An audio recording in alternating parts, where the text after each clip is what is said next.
Kay, hello. Greg Huffman, my future ex-husband, hello. Yonda, hello. No, Deanna, they all left.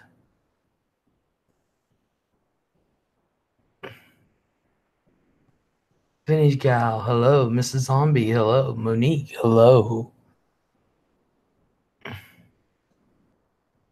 Denise Lynn, hello. Kelsey Kyer, hello. Sorry about that. I hate Spectrum. We are switching cable companies, and I can't wait. Cannot wait. I'm in the chat. No, because it got down to 9, and no one was talking. So there you go. Judy, West Virginia, hello.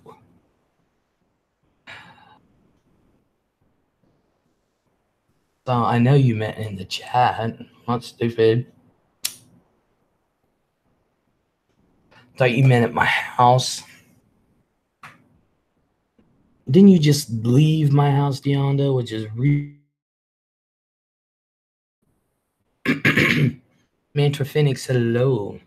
Friend is having problems with her Spectrum too. Can you get Frontier where you are? That's what we have. No, we had Frontier years ago. And then I actually went to college with a guy that owns Frontier, his daughter. I said, I hate to tell you this, but your dad's cable company sucked. That's why they didn't last long. Queenie Beanie, hello. Don't let Deonda fool you guys. She just left my house, which is why I'm late. Yeah, so we're going to go to the phone company, which I didn't have a problem with before. Of course, they weren't as quick as Time Warner. Never had a problem with Time Warner the whole entire time we had them. Never had a problem with them. and Spectrum, all we've had is nothing but problems. I've had them for a year, a little over a year. Kimberly, what are we talking about tonight? We are finishing up. I was hoping Marshall Dane would be here. We are finishing up the, thank God, the Michael Peterson case. Oh my God. Oh, that's a good movie. It's a good one. Spectrum is shit. Ever since they took over from Time Warner, which we never had a problem with. Never. Not with their boxes, not with the reception, not with the internet, not with the phone. We've never had a problem. Spectrum bought them out. They're in here. We haven't had nothing but with trouble with their service. We have to reboot their boxes like 4 times a week. We went through 3 boxes already. Internet, phone keeps going out. Jerry, hello. Jessica, hello. Lisa, hello. Cheryl DeLady, hello. Yeah, I've had nothing but problems. Where is my hat? Oh, there it is. Okay, I hope you get it sorted out soon. I'm about ready to say screw. We are changing our internet. We're going with the phone company, which I think is Windstream. Vantage Gal, hello. Yeah, I never had a problem with them before because we had them before.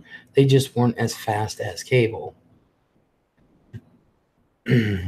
Holly Gribble, hello. Hi, the only thing available here is Charter and it's crap. Yep. I was so happy with Time Warner. I was so happy. Holy Gribble. Same here. Problems every day. Same here. Our internet has been going out every day, all times of the day and night. It don't matter. It's not specific. Captain Napton, hello. Spirit Wolf, hello. Captain, I did not see your message until super late last night. I figured by then you already knew what was going on. That was our Frontier 1 time. Turned out it tried to eat the wire. I went phone jack. Oh my god. Bashful Dame. There you are. You ready to do this? I'm going to send you the link. I wasn't going to send you a link if you weren't coming in, but because my internet decided to be an asshole. I'm so happy with Time Warner. That's fucking ridiculous. All right, let's see if I can find Bashful Dame. It should be under. It should be under Loves to Argue No Matter What title. There you are. Loves to Argue No Matter What. That is her name on Twitter, folks. If you want to find Bashful Dame, she loves to argue no matter what.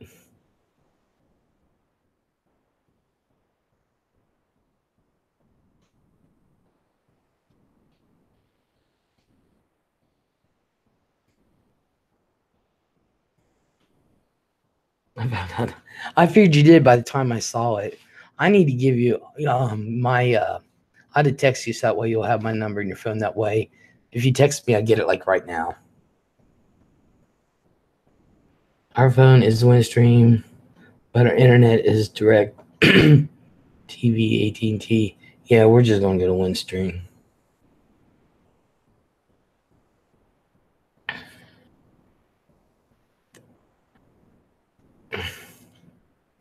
So, I actually want a Windstream to put a jack in here because I want a regular phone line, a landline. I added our Haunted House channel to my featured channel, and don't forget to put that in here, Mrs. Zombie.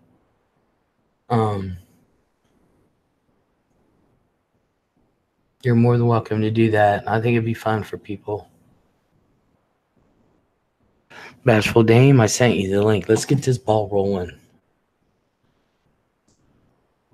Turns out I'm super late anyway because Deonda was here.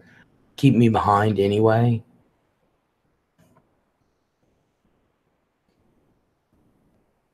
She didn't want to go. She's waiting for ice cream and I wouldn't offer her none. So she tried to get it anyway. We started a fight and I kicked her out. Before you get started goes Megan. Huh? Jessica Ann, hello. Hey, Les. Just stopping in to say hello for what might be the last time I start a new job tomorrow. My hours are 3 a.m. Tonight. Oh, are you serious? Oh, Jessica, really?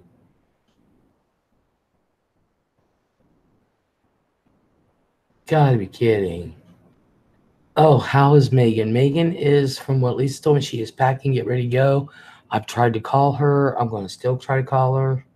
And give me a second. My mic is not working on laptop. I have to use my phone. Okay. So, as far as I know, she's okay. Hey, Liz. Hey, Stargazer. Hello. Lisa was in there earlier. She told me she was packing, get ready to leave.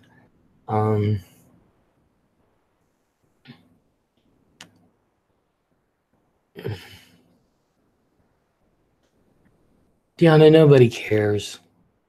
She's so not telling the truth. Deanna, nobody cares if I'm telling the truth or not. It just sounds good.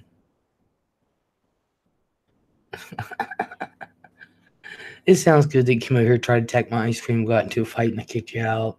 That sounds wonderful. Crystal Smith, hello. Cheryl says, I believe you, Deanna. Really?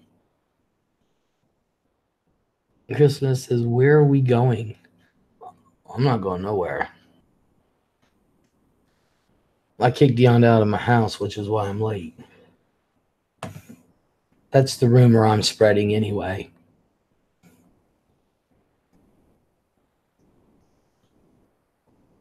All right, wait a minute. I got to check my settings. I don't know why it didn't ring. I don't know why. Missed the call, but it didn't ring. Both was, yeah.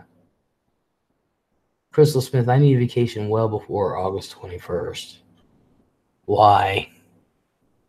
Mrs. Zombie Liz, I will get your ticket in the mail as soon as I get the. Did you want just one or two so you can bring a friend?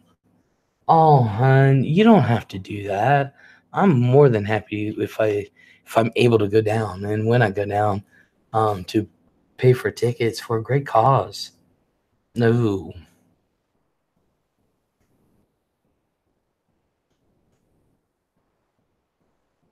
are you going to Atlantic City? Awesome. You know what they say about rumors? Yeah, I do. When I make them up, they sound so believable.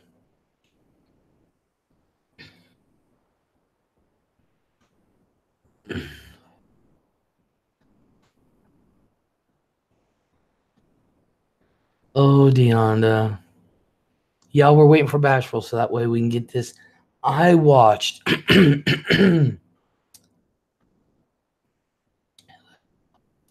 I watched almost 4 hours. It was everything I can do to get through the last 4 episodes of The Staircase.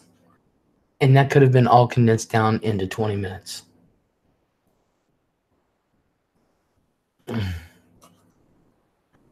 Well, I have to send you one.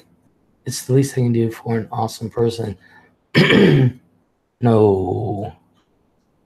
No. I tell you what, Mrs. Zombie, we'll do this. If you send me 2 tickets, okay, we will have an auction for anybody that wants to participate, and we can auction off the tickets in your haunted house in name to get your name out.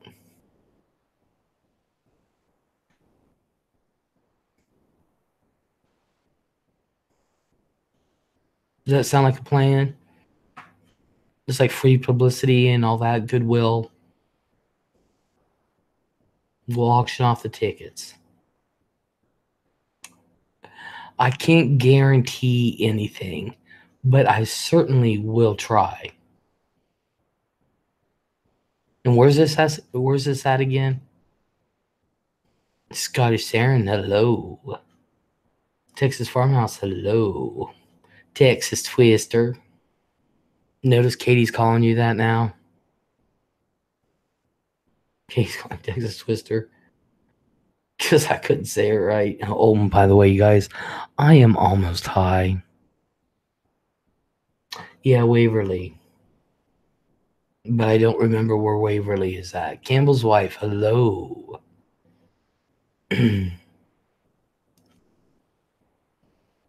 So,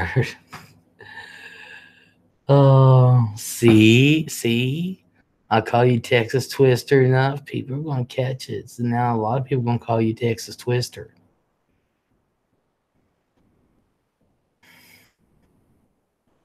What else is new, Les? Nothing I can think of.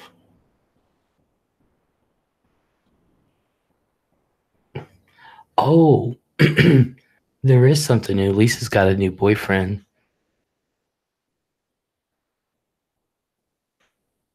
Yes, she does. I think he's a little young for her, but hey, Les, that line is not working. It says, I am offline.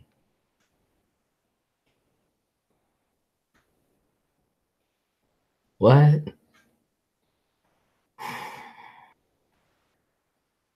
You gotta be kidding me.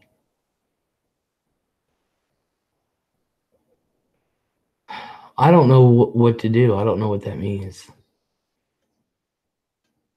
Billy Lala, hello. Hello, Leslie in chat. making their suggest listing, but I'm here. I don't I don't know how young. Well, apparently, give me a second, she says. Apparently he's about, I don't know, 5, 6 weeks old now. And she seems really attached to him. Damn it, won't let me post the Facebook link. No, only mods can do that. But I can make you mod long enough to put your Facebook link in there if you want to. Okay, you want to do that, Mrs. Zombie?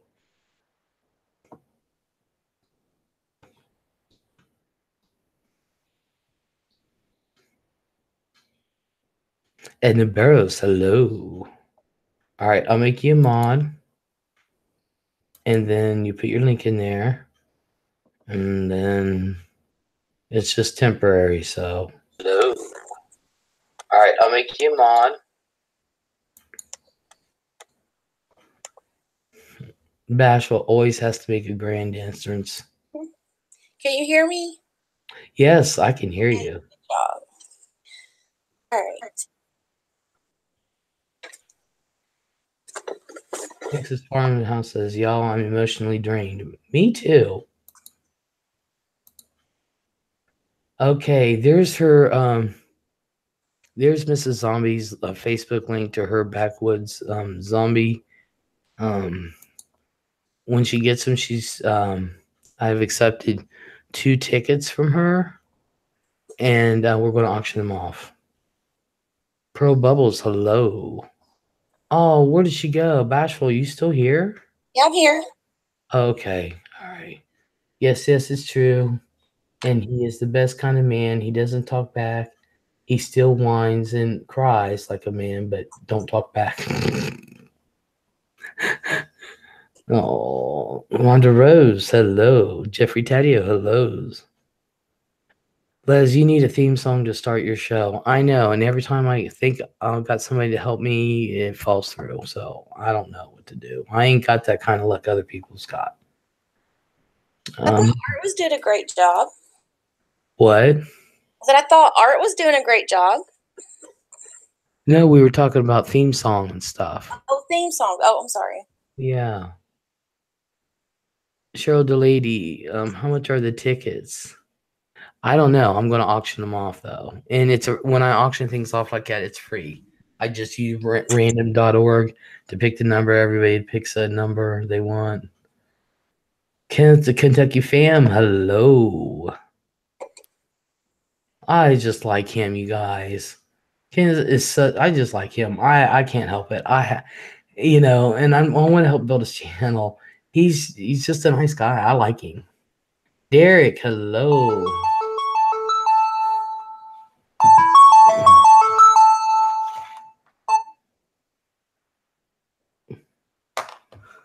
Hello. It's Peter. What's up? Hey, Peter. You know you've grown on me, honey. You know that? Thank you, Les, sweetie. What's on the show tonight? Tonight's show is Murder Mystery Monday, and we are finishing up the Michael Peterson case. Les, that sounds brilliant. Where is Mr. Art Deco tonight? I don't know where my Artie is. I don't know. Hello? I don't know. Les? Peter? Les? Peter? Hello, Les? Peter? Hello? Peter? Les? Peter? Where's Art Deco? I don't know where he's at. Hello? Hello? Peter? Good evening, Les. Have a good night. Rock on, girl. You too, hon. I wonder why you couldn't hear me. I don't know. Lilac Llama, hello. I use Diddy and iPhone app makes some really awesome things. Proposal.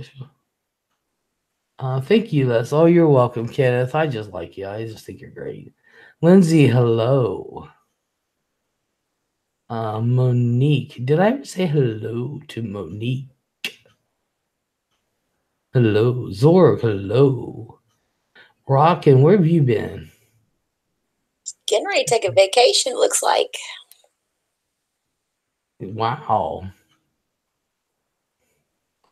Greg says, bet Art Mankind runs with scissors.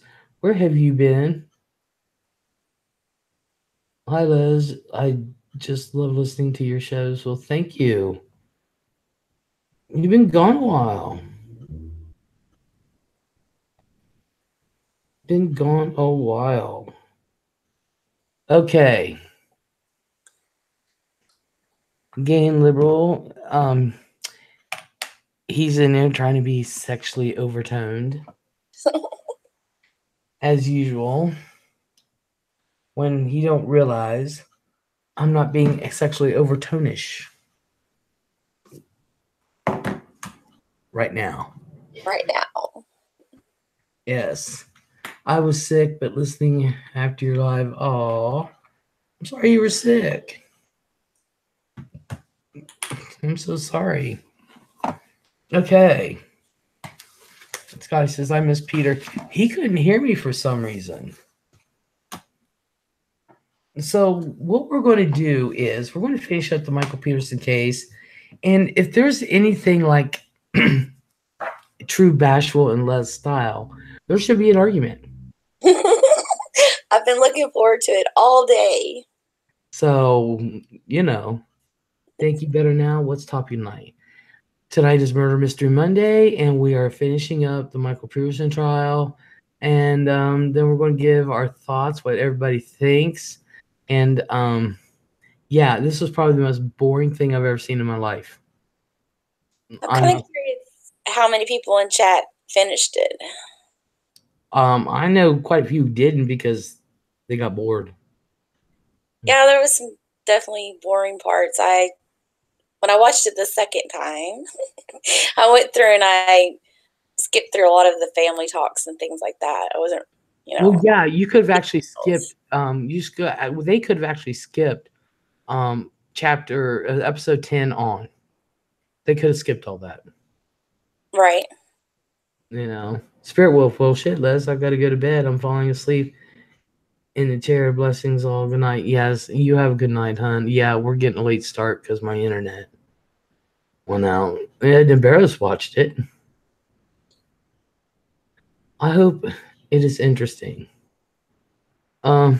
It was, well, to some it is. To me, it wasn't. It wasn't the kind of.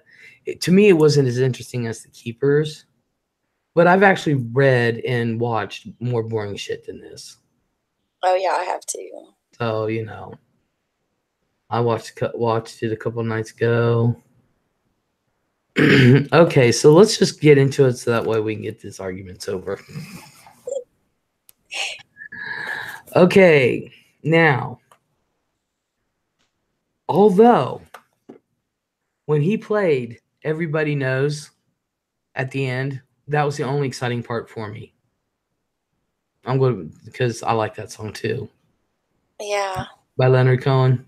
Yeah, I thought it was a little sad though. Like, I don't know. Yeah, that's what it's supposed to be. But I was like, ooh, I like this song.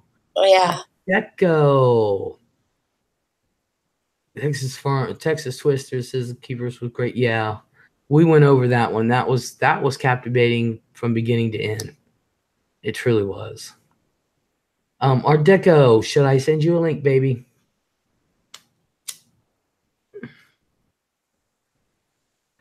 Should I shoot you a link? I'm going to shoot you a link anyway, just in case you feel like it. Yeah, I think Art should come in too.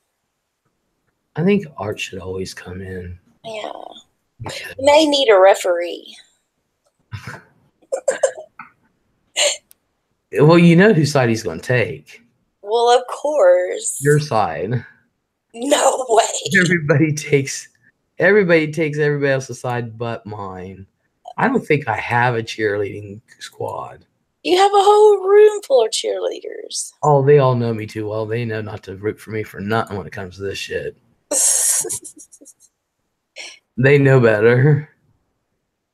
Deonda's like the cheerleader in the opposite direction. She just likes keeping you on your toes. Yeah. I sent it, Art. Whatever happened to Lacey Peterson husband case? I know this is a different story. As far as I know, he's still in jail. As far as I know. Joe went over that one. That was his baby he wanted to do. I think most of his appeals have been denied. What? But I think most of his appeals have been denied up to this point. Oh, yeah. Oh, yeah. Yeah, he's still in prison.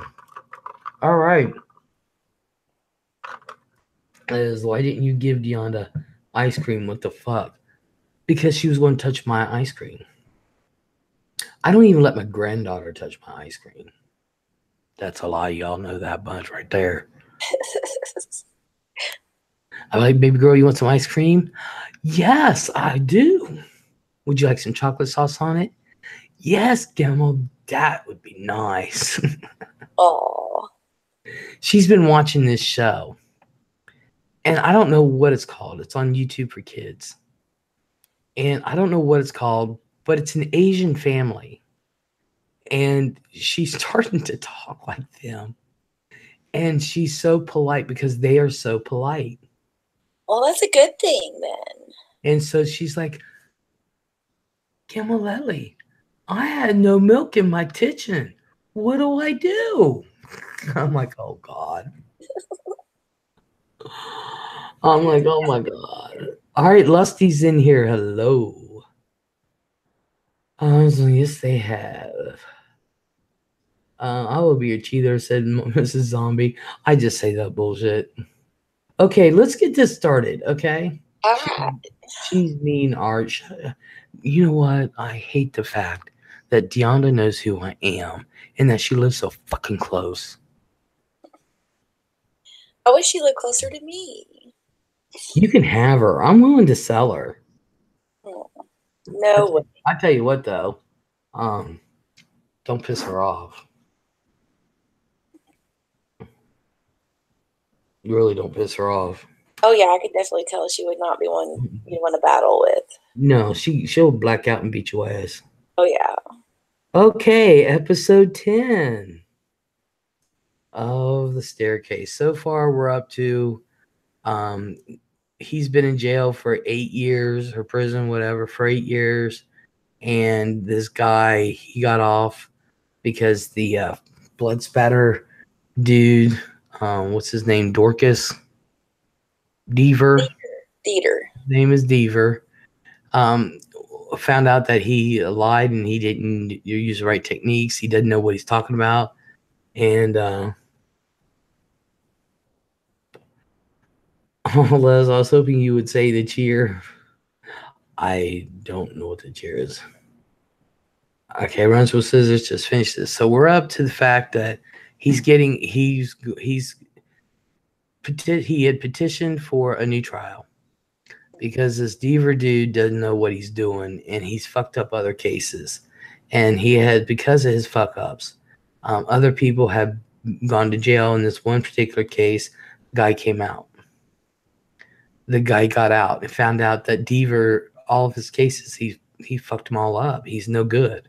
Yeah, it wasn't that he didn't know what he was doing. It was that he had the win at all cost attitude. He didn't know what he was doing. They made him look like an idiot. Let's face it. They really did make him look like an idiot. I mean, yeah, definitely. But I think he knew exactly what he's doing. I think he just wanted the prosecutors to win in those cases no matter what. Because there was just so many cases that he made. Yeah, like 34. Huh? 34 of them. Yeah. And he said he was an expert. He's done over 200 cases. I forget how many he said involved falls, and come to find out none of them did. Yeah. Well, anyway, so that's where it left off. Well, in episode 10, they had experts take the stand to discredit Deavers. They just blew him out of the water. And these experts were like the top in the field. And then if you notice how Mike looks, he looks really old. Yeah. He was definitely a narcissist. I agree with Ronnie with scissors. Yeah, he was. Welcome back, Scottish. Yeah, and Mike is really growing old. But of course, by this time, he's what, 70 years old?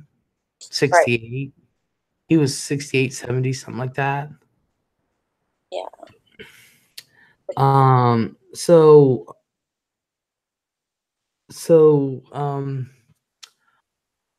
the court, because of that, had released him on his original bond. He's still hooked up to the ankle monitor and everything else. Greg, I'm in the tub with a Red Bull. Give me a few. Ooh, Art. Really? Art's in the tub with a Red Bull. So, so that's basically what episode 10 was. He got released because of this Devers dude. In episode 11, Kathleen's sisters fought to keep the monitor on Mike, but the judge ordered it off. He applies for public defender because the guy's broke as shit, and his original attorney went pro bono to get him released on his bond, on his original bond, because of Devers. He did that pro bono. Yeah, towards the end. I mean, the later stages of it, but I mean, he definitely made a lot of money off that case. Oh yeah. Well, that's what I said. Michael's poor now. Yeah. He doesn't have a dollar to his name. And so the original attorney took a pro bono to get him released. Although, they thought he would be able to make a plea deal afterwards, but, So to me, the sisters seemed like they just loathed the fact he was bi. Exactly. We're going to discuss all this as soon as I'm done, because there really isn't much left. Mike applies for a public defender. They went over, what is his name? Rudolph? David Rudolph? That was the original attorney? Yes. He went over the different types of pleas and what they mean with Mike.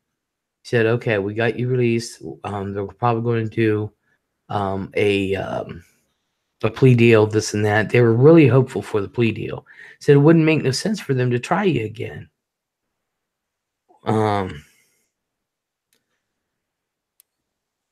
Yeah, because they're costing the state a lot of money to. The first trial cost them a ton, and then they was going to have to redo everything, and it was going to cost them a lot more. The taxpayers wouldn't be happy with prosecutors that spend that much money on one case. Well, yeah, and not to mention the fact that the DA won't budge on the plea deal though, because of Kathleen's sisters, and her daughter, which was, what was her name? Candace, and I forget the other one. Candace was the most loathsome of them all. It was Candace, Lori. I think it was Lori, and Caitlin was the daughter. Yeah, Caitlin was the daughter.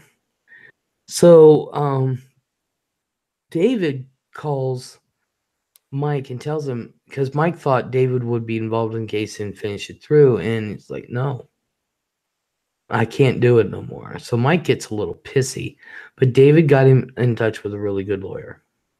Well, I thought that was kind of shitty of him to do him that way too, because he did make so much money off that, first trial. He basically wiped this man's life savings and everything else out, and then says, okay, well, I can't do it no more, and throws his hands up. He didn't have but then again, he didn't have to sit there, look at that news footage of well, let's finish it and then we'll have the discussions. Okay. There was the thing of it is there was no DNA testing before Devers got a hold of that shit. Devers said, send everything over here first, then you can do that. And blah blah blah. But the problem is they never did do any DNA. And the way they put everything back, there was cross contamination out. The ass bags were opened. Things were put in bags that weren't separated, like shoes just thrown in on top of the shirt and stuff like that. And there was no DNA tests run. So there was no way that they could grant him a new trial and then have all the resources to him to defend himself, because it was all cross-contaminated and nothing was reliable now. So I thought for sure they would let him go, but they didn't. The judge said, nope, we're going to proceed. We're going to go to trial. So that would make me a little pissy. I'm not going to say anything. I just thought that was pissy. I really did. I agree. So in episode 12, the judge dismisses the defense motion to dismiss, and it goes to trial. The offered plea is now being put back into play by the prosecution and offered to Mike. Now, Mike is sitting there. So I tell them to let us go away. I'm trying to relax on the dogs. Can't crying. I can't have a moment to myself. Oh my God. So, so now the prosecution, I don't know what is going on behind the scenes. It never really says. It's all speculation. But they're like, you know what? Let's just offer him the plea. I think they're actually sick and tired of the sisters. And the terms of the offered plea is gone over. And in episode 13, he enters the plea, and the sisters make their arguments as to why to keep him in jail, or they do their victim impact statements and this and that before the plea before the gavel's put down on the plea. And the sisters, the one wasn't so bad, but the Candace one, oh my God. And yeah, they loathe the fact that he's bisexual. They were fine with him until it comes out that he was a bisexual. They were fine with him until that moment. And if you ask me, they poisoned what's her name? Brittany? The daughter? Caitlin, yeah. They poisoned Caitlin against him. So he took the offered plea, and but he said he would never say he was guilty. That will never come out of his mouth. And so that's how it ended. Yes, I'm late again. Cynthia, hello. My orange rolls and bacon weren't done yet. Hello, Liz. Hello, everyone. So that's how it ended up. Now we can have our discussions. All right. So really, they could have ended this at episode 8. As a matter of fact, Candace, in her victim impact statement, the staircase was already done and had already been shown. Except for now, they're showing it with what has been going on. Apparently, they've already shown up to where he was put in jail and stuff. But since this happened, you see him getting off, or not getting off, but being released and everything. They filmed more, and it was added onto it, and they re-released it. Why didn't they do DNA testing? Because Devers told them, don't do any, send it over here first. Candace, exactly. They have serious issues with gay bi because they loved him before they knew. Exactly. See, I don't know necessarily that their issue was so much the bisexuality thing, because there was a letter or a note from Frida Black that stated that Candace had sent the medical examiner Deborah Radish a letter of thanking her for explaining how he was guilty. So the medical examiner obviously had a conversation with Candace and, told her this is why he's guilty. Oh, I understand. That if you have someone who's a medical examiner tell you point blank that this man is guilty of killing your sister, you're going to have anger. You're going to be, want to see his blood. That's just anybody would have that natural reaction to it. I totally agree. But if you listened to her on the stand and everything she has said, she even said that she was fine until she found out. She said that. And then all of a sudden, he was the dregs of society. And that's what started it. Well, see, I don't think that she would admit it in court that Did. The medical examiner is the one who explained her guilt to him about, or how he was guilty. But the medical examiner was also, she wasn't the actual one. The head medical examiner had to sign off on it. And he's the one that told her, don't put that in there, put this. Rebish, I think that's her name, Rebish. She was underneath the head medical examiner. Yeah, John Budd. Yeah, and so she just said her own thoughts. But she was also talking to Devers at the same time. Right. Well, did you catch the part where it was another one of Frida Black's notes that stated that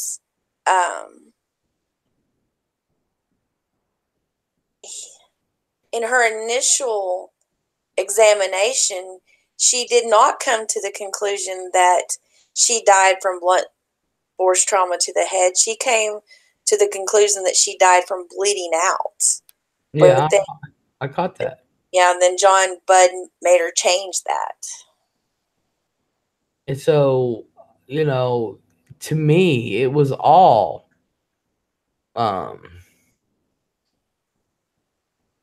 very fishy. It was nothing was on the up and up. Why did he kill his wife? Is because he wanted her life insurance? No, they had a good life.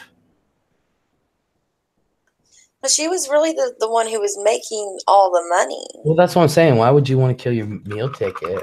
Exactly. But what about the pictures? Well, what pictures? The pictures that the cops took of the blow pipe or blow poke or whatever thing, the day they came and initially did their investigation at the house. Yeah. They took the blow poke outside, took pictures with it, didn't return it to back where it was at. It was returned to where they found it later, a year later. And when they initially testified, they knew that where this blow poke was at, but they weren't coming off with telling them that they knew where this was at. Why was that? Because there wasn't any blood on it. So I don't know. Who knows? But I know the whole entire investigation was fucked up right from the beginning. From the beginning. I know that much.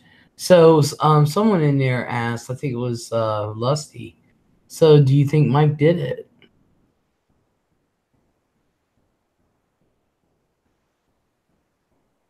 Bashful, do you think? I think he did it? Absolutely not. I think he did. Yeah, I don't see it. I don't see it happening. Look. If he had done it, what did he hit her with? You think he just shoved her down the steps?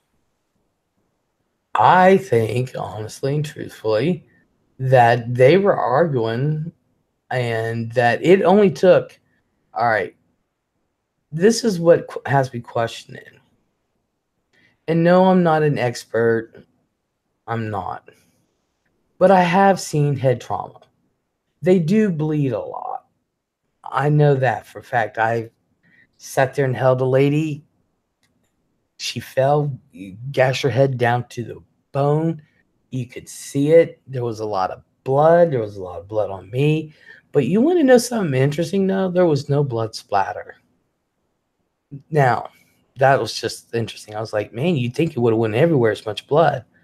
My thing is, for it to be just a fall, there was way too much blood, especially a fall from the third step. So what did he hit her with? Why did he have to hit her with anything? Why could he have not used the steps themselves? Why is everybody insistent that he had to have a weapon? There was none. The staircase can be a weapon. The door jams can be a weapon. Anything can be a weapon. My stuffed animal right there can be a weapon. Well, I get that anything could be a weapon, but he didn't hit her with anything. Why can't the staircase themselves be the weapon? JC Dade, hello. I believe that aesthetic, the owl theory. I don't believe the owl theory one bit. I do not. I'm sorry. I do. I just don't get the lacerations in her head. They talked about how it would fit the lacerations from the. Now, these lacerations in the head, you do realize how big they were, right? Not all of them. There was 7 of them. Not all of them was big. Well, I don't believe the owl theory. I'm sorry. I do not believe the owl theory. I do not believe it one bit. See, our defense is not the one who actually came up with that theory. It was somebody who lived in that neighborhood that had heard about all these attacks in the neighborhood, and while the trial was going on, he's the one that wrote an article about it, stating that this was a possibility. That was even before they found the owl feathers, and they were and you even said yourself, they were microscopic. They were microscopic. What I'm saying is, I don't think I don't think it just all happened on the stairs. I believe they were arguing outside. I believe that the argument started outside. She walked away, went inside. He was angry, and he made her fall. And you can make somebody fall from behind. You don't have to be from front. And it just went out of hand. Not to mention the fact that the report also said she had neck injuries, like she was strangled. So, But you're listening to a report that there's evidence that these medical examiners But that was from that was from your friend Rebish herself. Oh, she's not my friend, because she obviously changed her story to fit the narrative that Dieter wanted her to fit. Because he had already had a conversation with the bud and said, I know. I'm just taking the facts. The fact is she had lacerations. Yeah. The fact is she bled out. The fact is she had cracks in her neck. I'm just taking the facts that cannot be refuted right there. What's being refuted is how it happened, not that they're there. No, he's not in jail now. He's out. Trina Barber, hello. End of the hammer, the claw part. It still disturbs me to this day. She was major hormonal. Huh? Who are you talking about, Runs?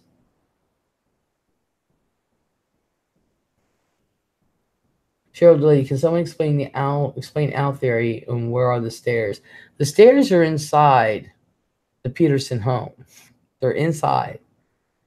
The owl theory is that a big old owl got into the house and just waited for what's-her-face, Kathleen, to come in and attack her and then leave. without an owl making in, and there was only microscopic traces. They were outside. They were outside. Getting hit with a 4-foot owl can tase you. She might not have realized what had hit her, or she fought it off. I can't imagine a 4-foot owl flying into a home, first of all, because please, first of all, who's going to Why would it have to be 4 foot tall? No, I'm just saying. Why couldn't it just be a baby owl or just one of these little, what they call the barn owls? They're tiny little Listen, things. I was just getting ready to address that. I said, look, it doesn't really matter what size the owl. Who's going to sit outside and leave their damn doors open, first of all? Or I do. That's your problem if you want to be that silly. But I do on my back door. But who's going to leave their damn doors open, first of all? Secondly, owls aren't exactly you can't say, let's face it, you can't open a door and an owl fly by you and you not know it. Thirdly, it's a fucking owl. It's going to leave traces. It was in the house somewhere. It's not going to be all nice and neat. It's like any other damn bird, anything that flies. You're going to find out there's an owl in your house and there's going to be evidence of it. These were microscopic traces. So people don't sit there and act like, oh, it was obvious. No, these were microscopic traces that you can get off of a tree. Okay, I had a bird in my house because I do leave my back door open sometimes just to help air out the house because I'm a smoker and I smoke in my house. So I leave my back door open, and I've had birds fly in my house. As one bird I chased for an hour in my house trying to get it back out the back door, but there was no evidence of this bird in my house. I didn't have bird feathers everywhere, anything. Even baby owls are bigger than birds. No, the little barn owls are not. They're tiny. I've seen them. They're bigger than birds. Well, it just depends. Condor, no. I'm just saying that is so fucking far-fetched. So fucking far-fetched. And plus, you don't know because there was no fucking DNA done. Why not? Why was there no DNA done? I know this, but my thing comes so carelessly done. My thing comes back to the fact I'm not going to argue. I'm not necessarily going to argue how it could have been done. The investigation was there. It got fucked up. We don't know what's what, up, down. But the fact is, she had lacerations and a cracked neck. That has not been disputed. That is the fact. Okay? My thing always comes back to the fact of how much blood was in that stairwell. How much blood. That's what it always comes back to me, is how much blood. And unless you've actually seen people hit their head and watched it gash like any other health professional has, I'm not stupid. I've been in the field. I know what it looks like. I don't have to go to college for 4 years to know that if you fall down 3 steps and there is blood there, which there will be if you cracked your head open. I'm not saying there's not. Okay? I'm not saying there's not going to be any blood. What I'm saying is the amount of spatter and the amount of blood. And I'm sorry, there's way too much spatter. And there's on the walls, not on his clothes. There's way too much spatter. Not on his clothes. Whose clothes? Yeah, I know this. Peterson. Yeah, so I know. There was no. If slamming her head on this thing, he's gonna have blood splatter on. See, this is why I can't, because I will let you talk. You won't let me. I was in the middle of talking. But Nashville, there was way too much, and he did have blood splatter on the outside, but then again, he also held her head in his lap. So there's going to be several layers. I don't care. But on the walls and shit, there is too much. And not to mention the fact it only took the ambulance 7 to 8 minutes to get there. Blood should not have dried that quick. I'm sorry. I'm sorry. I don't care if it is splatter. It will not dry that quick. The problem with that theory, though, is that they never actually spoke of what splatter was dry, what splatter was wet. Yes, they did. No, they didn't. That was one of the if you watched, coming back to was that they didn't know exactly which spots were wet and which spots were dry. I just went coming back to that point. Look, Bashful, I'm telling you, nurses, the nurses that are in this room, you tell me, because I know for a fact, been there, done that, I know.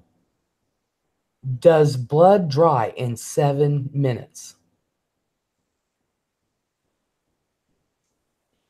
The paramedics that were there were not testing the blood on the walls to see if it was dry. It wasn't until the officers got there that they determined that there were parts of it, and if there's just a teeny tiny little speck of blood that's drying, and they're saying they don't determine that he was. The ambulance guy testified himself and said we didn't have to wear anything protective. It was dry when they got to her. And then I just got done watching it where it said that there was blood splatter and small pools of blood that were dry. Okay, why wasn't the blood on his clothes dry?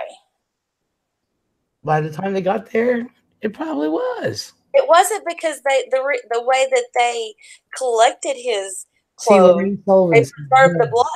See, here's the nurses. Here's the nurses. Scotty Sharon, no. Lorraine Sullivan, no. Big Mama, no. They're nurses. What was the temperature? It was cool. They didn't say all the blood was dry. No. No, but it doesn't matter. The point is there was blood that was dry, and it does not dry that quick. I'm sorry. It does. It dries on your finger that quick. Have you never cut yourself, and before you can get a Band-Aid, like there's a little streak of blood that's already dried up? I'm telling you, these tiny little pieces of the blood, or specks of the blood, was what they were talking about being dry. It wasn't like the whole wall that was smeared was dry. See the amount of blood splatter that was all over the place? That shit is not going to dry that quick. I'm sorry. I do not know. I've been there, done that. I've seen it. Drying on the finger is different. Is different than having it fly through the air and blood splatter and shit on the wall, on the floor, on anything. I'm sorry. Okay, if the prosecutors were doing their job and trying to actually put a guilty person in jail rather than trying to win a case, they would have done their examination in Texas of the body of what? I agree with you on that. Well, okay, if they're having to create evidence and hide evidence, then there's a reasonable doubt that the man didn't do it. I'm not going by what the police and the medical examiner is saying. I'm going by what the squad said, and I'm going with the facts, and I'm going with the amount of blood splatter that was in that stairwell. That is too much for somebody to fall down the steps. And if they were falling down the steps and they hit their head on the steps and they even tried to pick themselves up and fell back, that is not going to create a blood splatter that's 5 feet high. Well, even the prosecutors acknowledged the fact that they felt like she got up after the first time that she fell, and then fell again because of the way the blood coming out the door was. I had said that. I said even if she got up, because all right, Run says strong nerves here. I have seen spray off from trauma, coagulate and appear dry on walls, gurneys, hard surfaces. Yes, I've seen it too. But what I'm saying is, let's take this logically, okay? What I'm saying is, as high up and as much blood splatter there was, okay, as much as there was, and this is what the prosecution says. This is even what the defense says, because there was on the blood on the bottom of her feet, was that she fell from the third step. There ended up being blood on the floor, okay, a pool of blood. Because a head wound, it doesn't matter where you're hit, that bitch is going to bleed no matter what. Whether it be face, cheek, top of the head, back of the head, your nose, your chin, doesn't matter. There is no good place on the head to get hit, and it will bleed like a son of a bitch. It will bleed more than any other part of the body.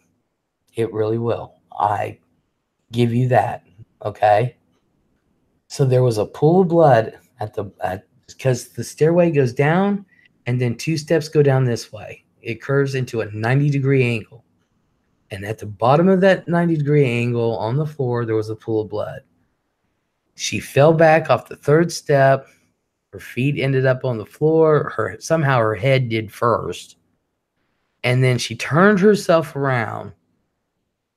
I wouldn't. I would try to get up, but my first reaction is to pull my legs towards me and to get myself up. But rather than that, she turned herself around. She put her feet in this pool of blood on the floor, tried to pull herself up or back, whichever one. She hit her head again. Okay, I understand that. And then she tried to do it again. She hit herself again. They're saying that's how those 3 big lacerations got there. Okay, that's fine. She could have cracked her neck the way she hit the wall. Okay, I'm going to give that to you, all right? But that is so low to the floor. Blood splatter is not going to go up 6, 7 feet up the stairwell. There's just way too much blood splatter for that to happen. How did he do it without causing skull fractures? Really? If he's banging her head against the steps, he's going to be in a fit of rage. Well, he's not going to try to do this in an easy way and not crush her skull. Look, I was giving you what you want, but you don't have to crack somebody's skull wide open for that shit to happen. You don't have to do that. How do you not, though, if you're in a fit of rage? This could be how her neck got cracked and shit like that. Maybe they fought and he pulled her back and it was an accident. I don't know. I just know he was involved. I think he did it. I just can't imagine why he would do it. Why he would, because he knows, even in a split second of rage, you're going to know that you're going to be the first person the cops look at. That has to be a thought in his head. Not in a fit of rage. Some people don't know that. Some people don't know that. Some people just don't give it. Rider. Some people don't know. Some people, like Cameron, he blacks out. He don't know. He literally blacks out. He doesn't know what happens. He don't know. But the thing of it is, I think he was involved. I think he did it. I think he's the cause of it. Whether it was an accident or on purpose, I think he did it. Well, I definitely think he didn't do it. So, Art, what do you think? I honestly have no idea. I am extremely lost. So I figured that I would just eat an ice cream and go from there. But it sounds very interesting. I'm trying to weigh out both of your guys' points on it, and they are both extremely valid. I haven't seen this. I'm assuming it's like a documentary. I wish that I did so that I could have some more insight on it, but I have no idea. I'm still stuck on the owl. I didn't know that there That was was an such owl. a stupid ass thing. They were outside. So She could have brushed up against a tree. So there were lacerations on her head. This is correct? Yes. Okay. And they found a pipe with blood on it. Is that correct? No. Okay. I thought I heard something about a pipe. They did. They said that one of the possibilities was that he used this blowpipe. It's something you use in your fireplace. It's got a hole through the middle of this piece of metal so you can blow into it and, you know, flame up your fire. And also poke around the wood to stir it around. And what is... I'm sorry, go ahead. The problem with the blowpipe is that it was found during the initial investigations by the police. They took it outside, they took a picture of it, and instead of returning it back to where it was at, they put it in a different spot. They started the trial. The officers testified about this missing blowpipe all along, knowing that the blowpipe was there and that they had seen it, taken a picture of it, and put it back in a different spot. Oh, see, that right there is already fishy. Exactly. Yeah, it's fishy, but I never thought the blowpipe had anything to do with it, and I said that before. What do you think that it has to? Do you think he just rammed her head into the staircase and that's where she died from? Bashful, you answer that. No. And why? I feel like if he had bashed her head against the steps, then it would have been enough force to at least cause the minuscule amount of fractures or trauma to her skull, and there was none. It was all lacerations in the head, but it had no skull fractures. You don't have to have a skull fracture. That's just it. I just can't imagine, like, I believe someone's head against something and not causing a skull fracture, because you're going to use a lot of force to do that. Who said he was like in a major fit of rage? Well, how else would he do it? I was just saying. I'm just talking. The point is, you don't have to have a skull fracture. She literally bled out, and I believe that 100%. She bled out, you know, but you don't have to have. Maybe it was an accident. Maybe, like I said, he pulled her down. She hit her head. He was mad. He grabbed her by the shoulders or her shirt or whatever. Like I said, there was no DNA done. And, you know, just making her head go back. Or, like I said, he pulled her down. She hit her head. He watched her try to get up. And, you know, he could have taken her, like I said, shoulders, bashed it against. You don't know. He could have turned around. We don't know. The point is, you know, there was way too much blood in that stairwell for it to be what either side said it was. There was way too much blood. If he was bashing her head, then he would have blood splatter on his hands, on his face, on the front of his shirt. But if you notice, we don't know. He could have changed, showered, whatever. They didn't test the bathtub. You don't think that the officers would have illuminated the bathroom? No, they didn't. I never heard them say they didn't do that. No, they even said they didn't because she died downstairs. They would still think that he would.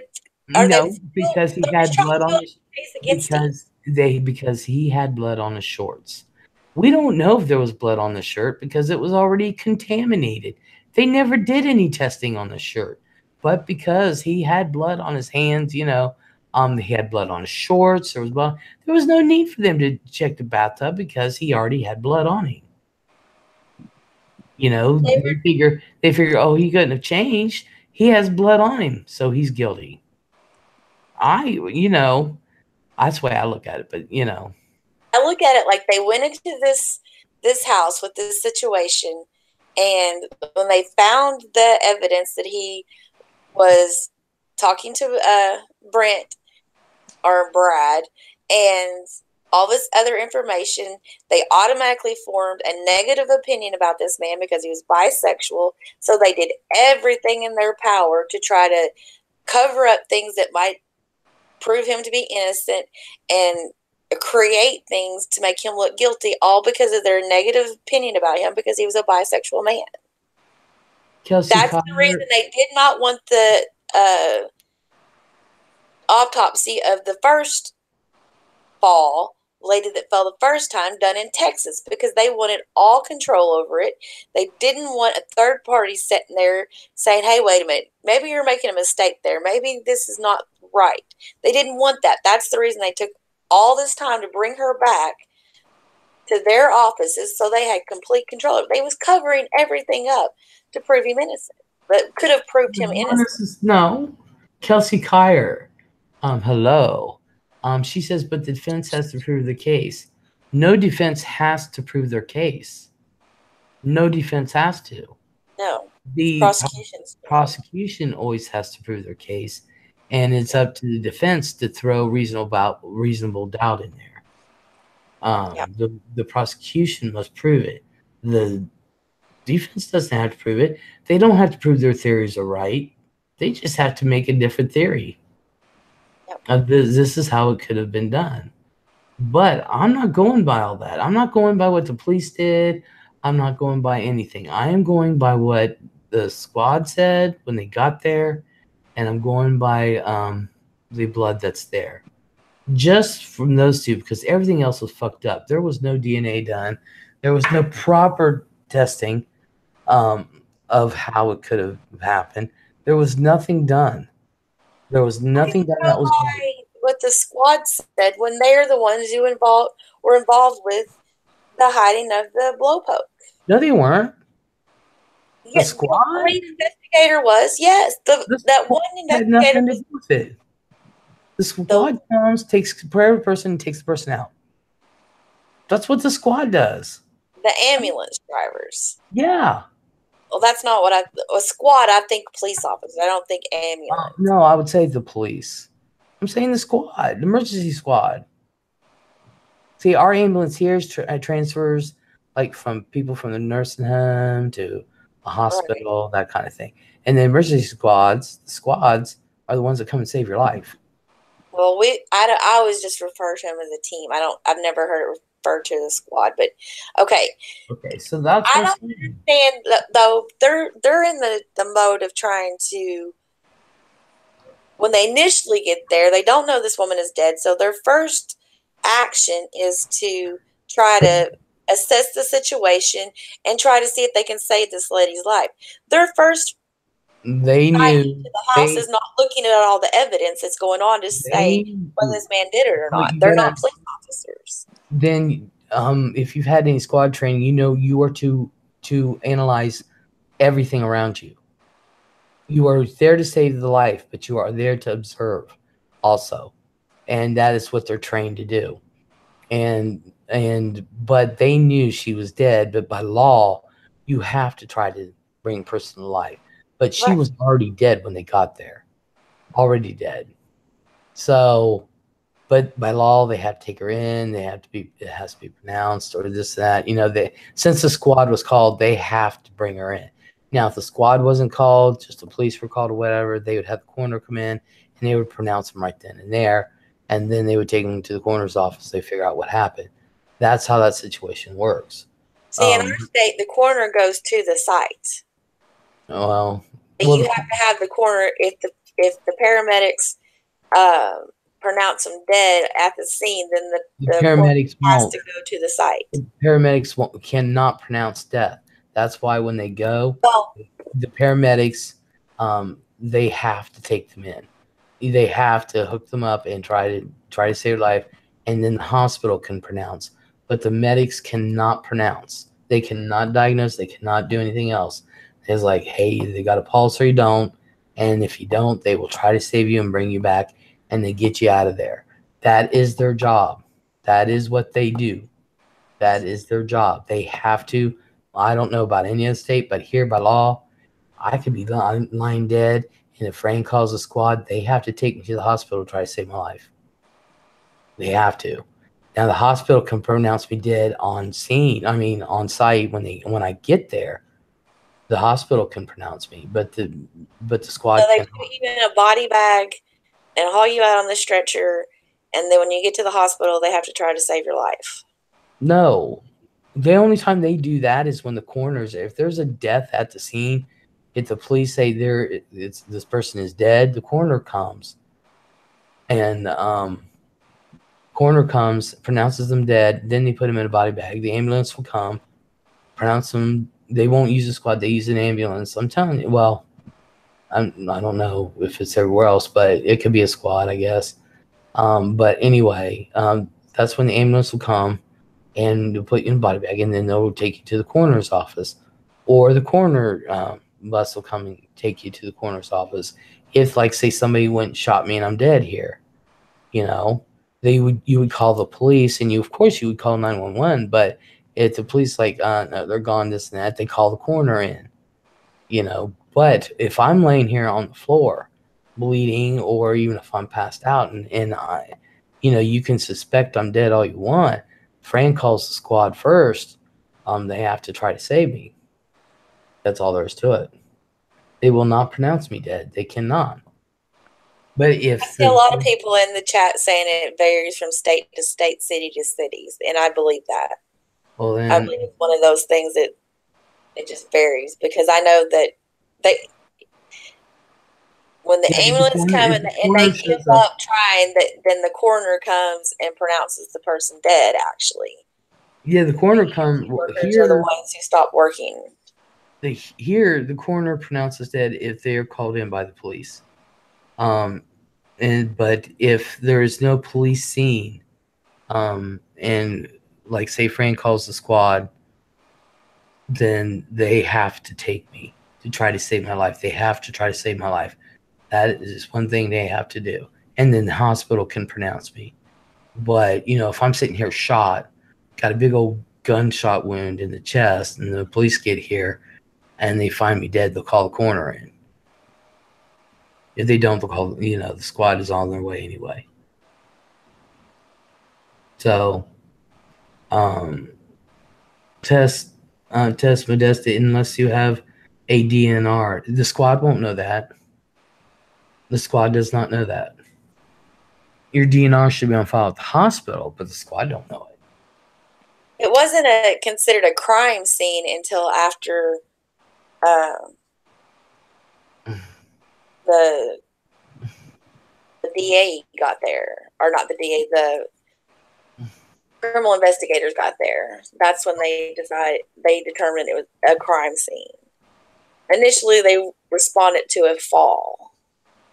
Exactly, until a fall, and then by the time they got there, it was a crime scene. Right.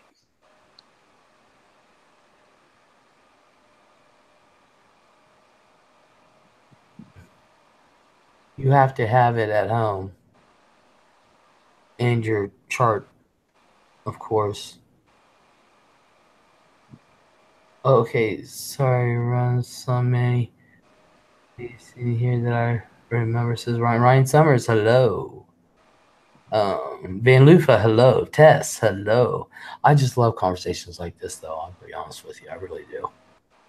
This is like my favorite thing. How he wouldn't have, if he and her were fighting, I don't see how he could have got out of that without having some kind of defensive wounds. He would, nobody's going to sit there and let a man just bang your head and kill you. You're going to try to fight back.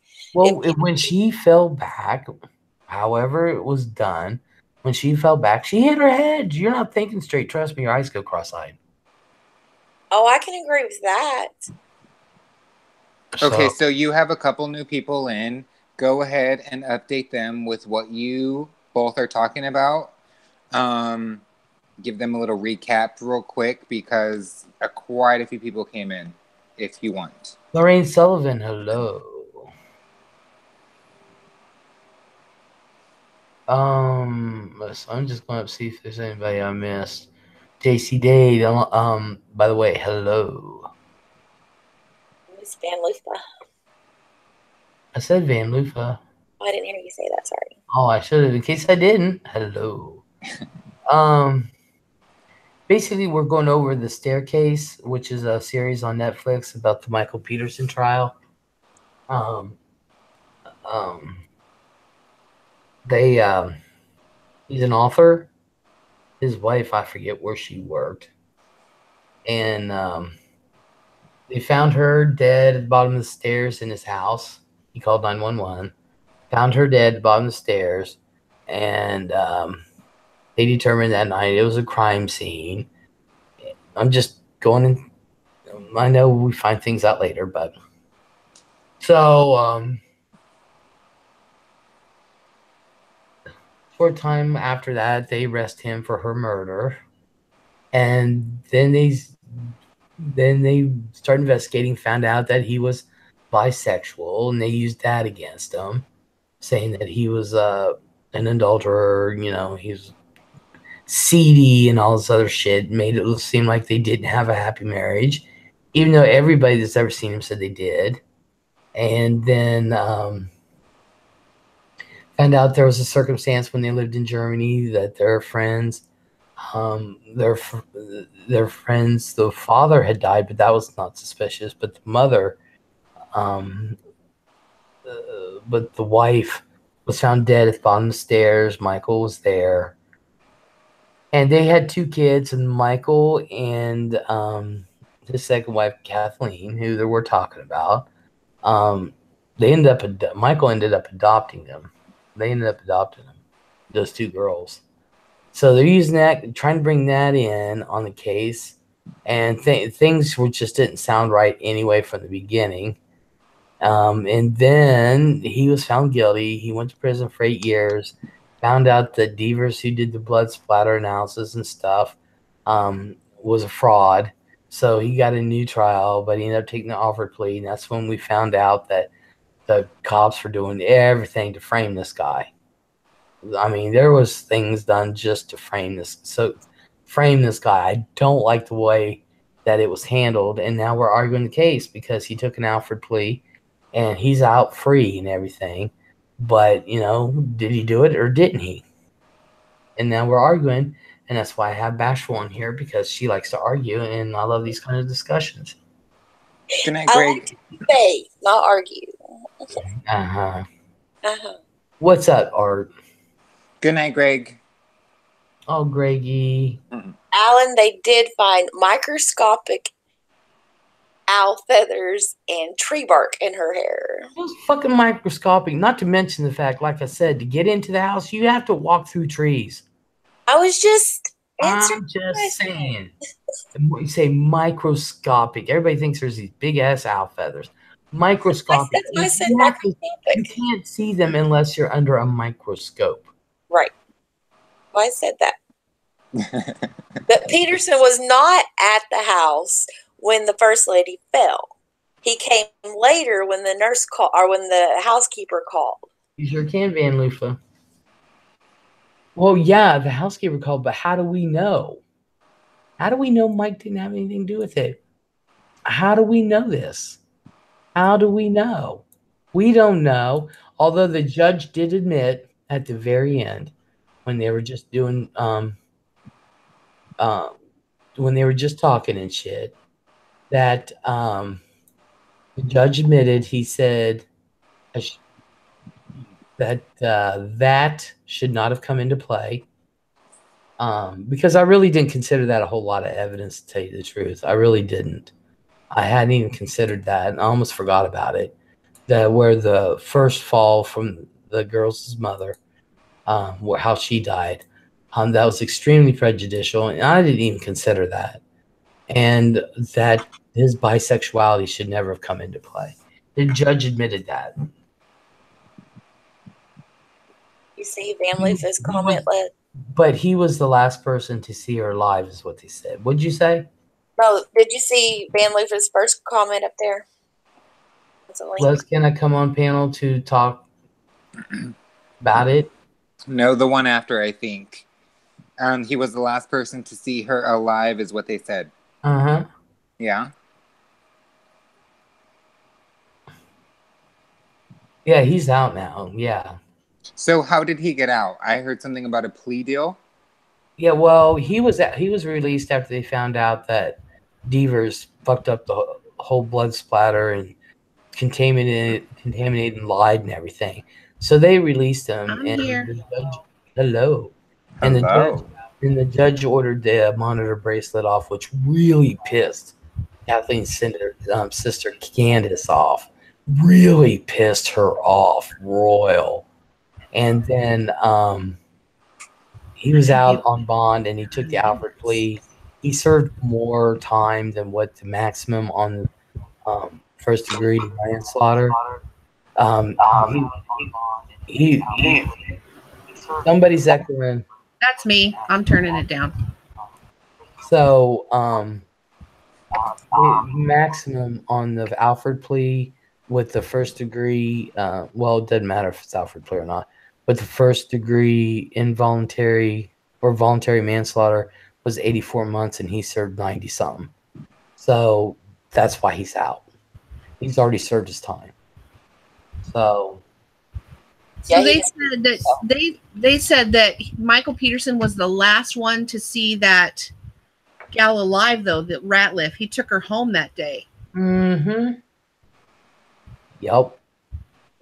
But I still didn't consider it. But yeah, that's true. And so, yes.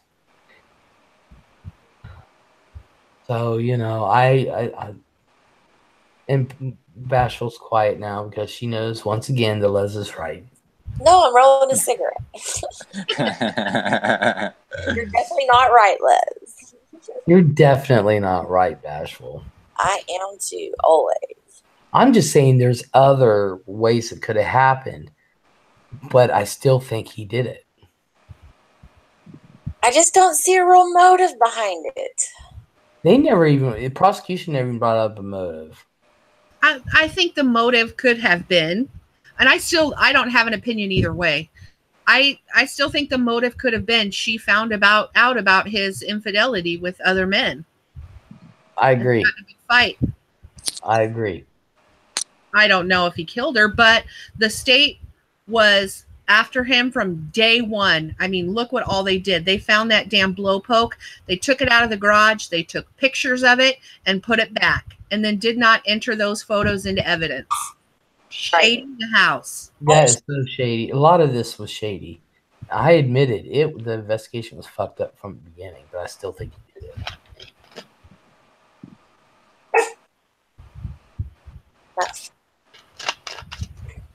You can lay down so she'll stop. Lay down. Lay down. No, Pearl, they could not find any other deaths around him. That was it.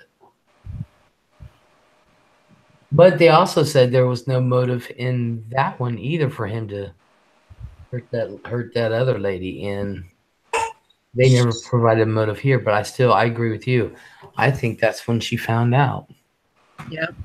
I really do.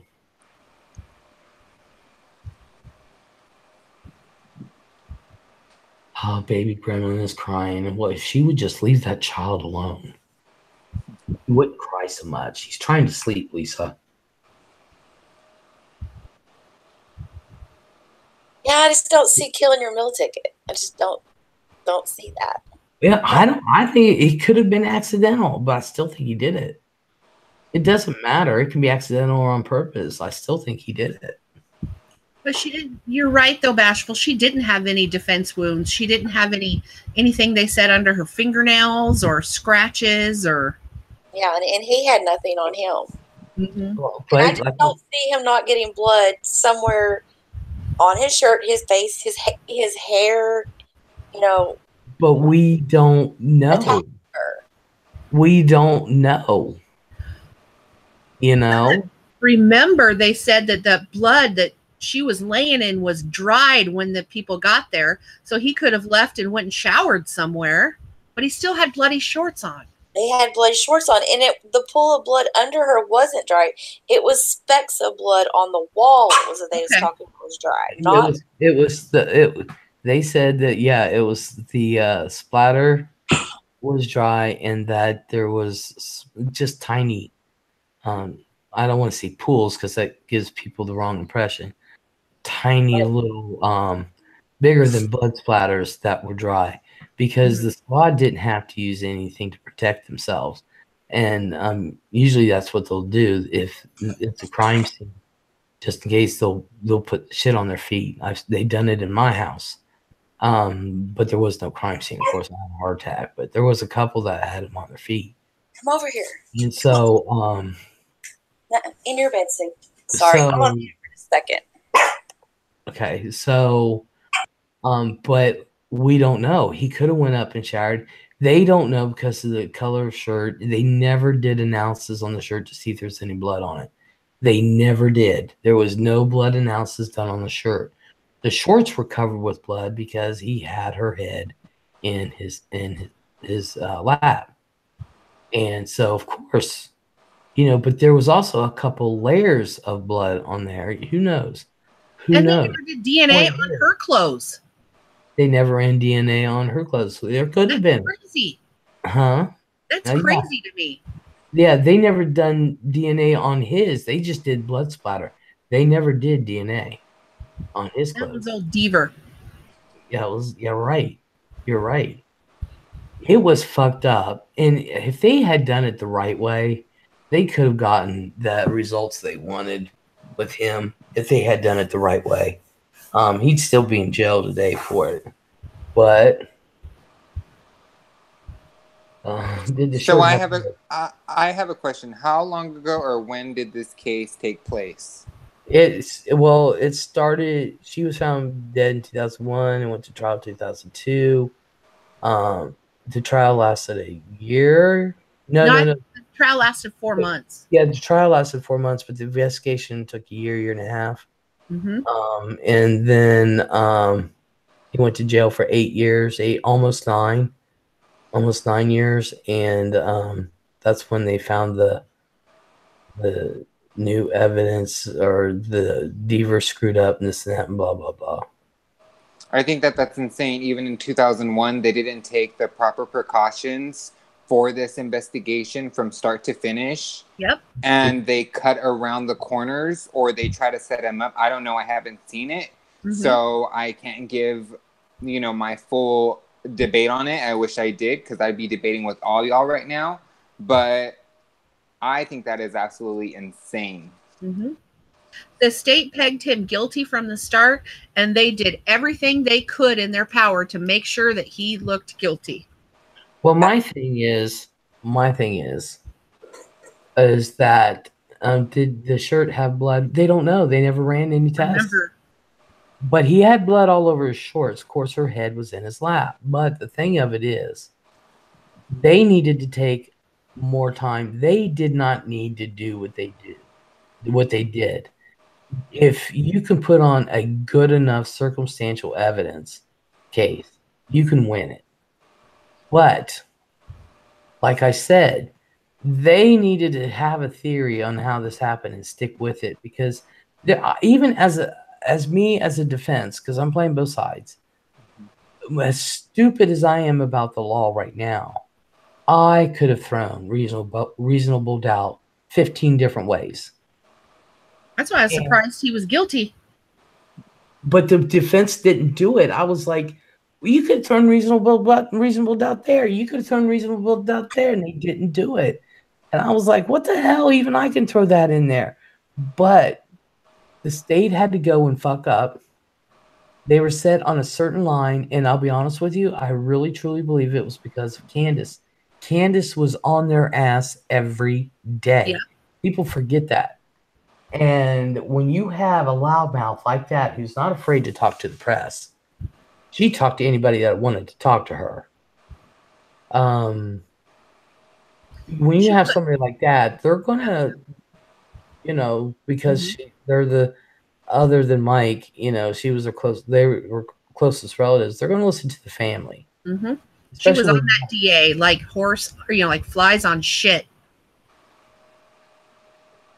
But they were already starting to make huge mistakes and cover-ups before Candace even came to the... Candace was there. Candace was in on that shit a month after it happened. Well, because she But they had a were- conversation with. We're agreeing with you. Stop arguing. I'm just saying that they were already trying to. It wasn't just about them wanting to satisfy the Candace. It was about them wanting to prosecute this man because they didn't like the fact that he was a bisexual. So they wanted to throw the book at him and put him under the jail, even if he was innocent or not, simply because he was a bisexual. Well, yeah, that's what I'm That's what it saying. was about. If they would have stopped and Candace would have shut her mouth, they could have made a case. They really could have made a case done the right way if they had thought they thought it was going to be sensationalized because he was an author. But I'll be honest with you, it wasn't as big as what they thought it was because I knew nothing about it, never heard of it. Oh, I don't remember the case. And so they was trying to make this big grandstand thing, blah blah blah. But if they had just stepped back and say, okay, these are the facts as we know it, but they had a fucked up team. If they had done it right, if they had people that weren't trying to be something they weren't, if they weren't for their own damn glory, and this and that, because it was supposed to be a famous case. This was going to go down in history because it involved a famous author who's not that damn famous because I ain't never heard of him. But then again, I haven't heard a lot. But the point is, they could have done this right. The prosecution really could have, and he would still be in jail to this day. But they didn't. So because all this shadow of doubt is over it, some people really think he's innocent because the police tried to frame him, so to speak. And people think he didn't do it. I think he did.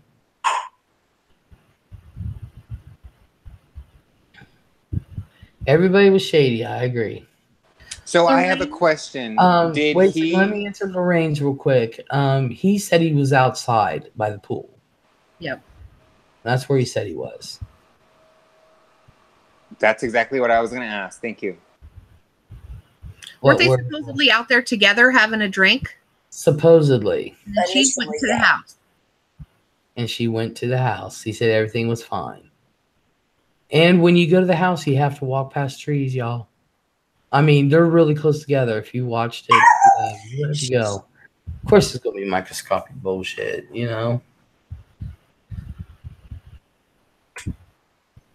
I'm trying to picture the trees you say you walk past because they have a pool. That's what they were setting out beside the pool. Yeah, but around the pool, I'm not saying it's right on top of the pool. But around the pool, there was nothing but trees and bushes and stuff. And to the house, you can't see the pool from the house. You have to walk through the trees to see the pool. Yeah, I thought the walkway was lined with trees up going to the house. It is. Fence though between the trees and the. No.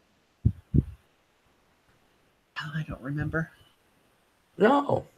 Point is, when you go from the pool to the trees, it doesn't matter either way. You have to walk through trees to get to the house. Doesn't matter. There could have been. You could have fell without anything being in the stairwell to just attack her or whatever because she was drinking. She was taking sleeping medication. Yeah, but most people go to bed and everything when it starts to kick in. They don't wait until they're actually sloshed and high. And if that's the case, if she was that wobbly, he being a gentleman should have helped her. Les, you get on here and you take your medicine and you're high all the time, so you can't say that. I don't always go to sleep right after I take my sleeping medicine because I like the little bit of a drug feeling I get from it. Amen. But I'm not going up steps. I go either to my recliner or I'll fall asleep here, which I fell asleep. And you fell on your floor. No, I didn't that time. I fell and hit this wall. I banged my head on this wall twice because I was falling asleep. I did. Or I go into the bedroom right here. So I'm not going up steps, but I don't have to worry about going up steps. And they're used to sleeping. I'm not. So there you go. Oh, Lusty did her own poll. I still can't answer. So many people that die from falling down steps every year. There's definitely a possibility that's what happened. It's not a common thing for people to die as a result of falling down their stairs. just not. And remember that there were no fractured skulls or no head bleeds for what they thought if he attacked her or killed her. Oh, there was head bleeds. Nothing like that. Oh, there was head bleeds. She had No, they lacerations. said they didn't find a fractured skull or a bleed. Look, Like a brain bleed. That's what I mean. yeah, you don't have to have a fractured skull and for that to happen. You do not. That's a conception. Yeah, you the do guy not gave have, like the the statistics. blood. how I'm many going to let you guys know right now. The blood is not inside the skull. It's the only thing inside the skull is spinal fluid. So you don't have to have your skull cracked. The blood is all outside between the skull and the skin. That's where all the blood is. And it bleeds profusely, and it bleeds more than any other part of the body. There is no good place to get hit in the head. None. And just for another little side note, worthless knowledge, that once you get through the nerves and everything to the skull, there is no feeling. They can cut around that, cut open your skull. That's why you're awake. Cut open your skull, and they can just poke in there in your brain. The only thing is you got to watch what nerve you hit because you could like twitch or this and that. But there's no feeling in there at all. Just a little side note. So 2 things. Were there marks on her neck? Yeah. And go ahead. She had a cracked neck. She had a cracked neck. Mm-hmm. And I don't remember then them saying that. Yeah. Well, I just watched it, as a matter of fact, tonight at the end of the trial. Hold on to that.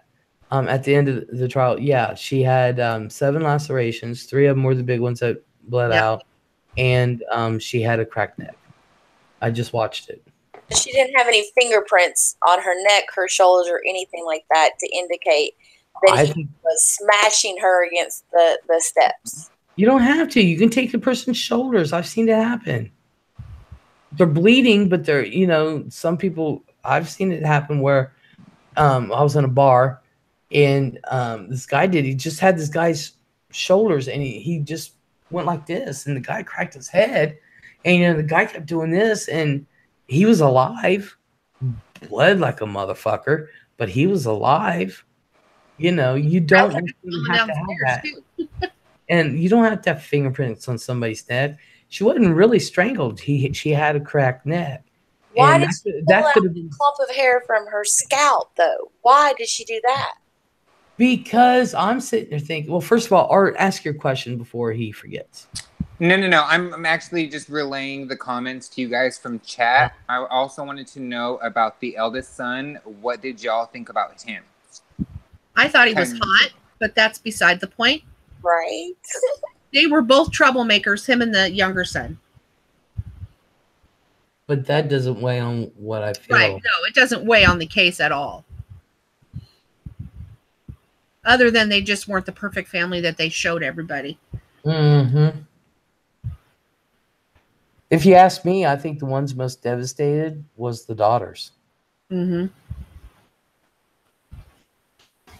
I think the oldest one, I think she, well, I don't know, the youngest one too. Both those daughters, love the hell out of him. Mm-hmm. I'm not saying his sons don't, but I think the daughters were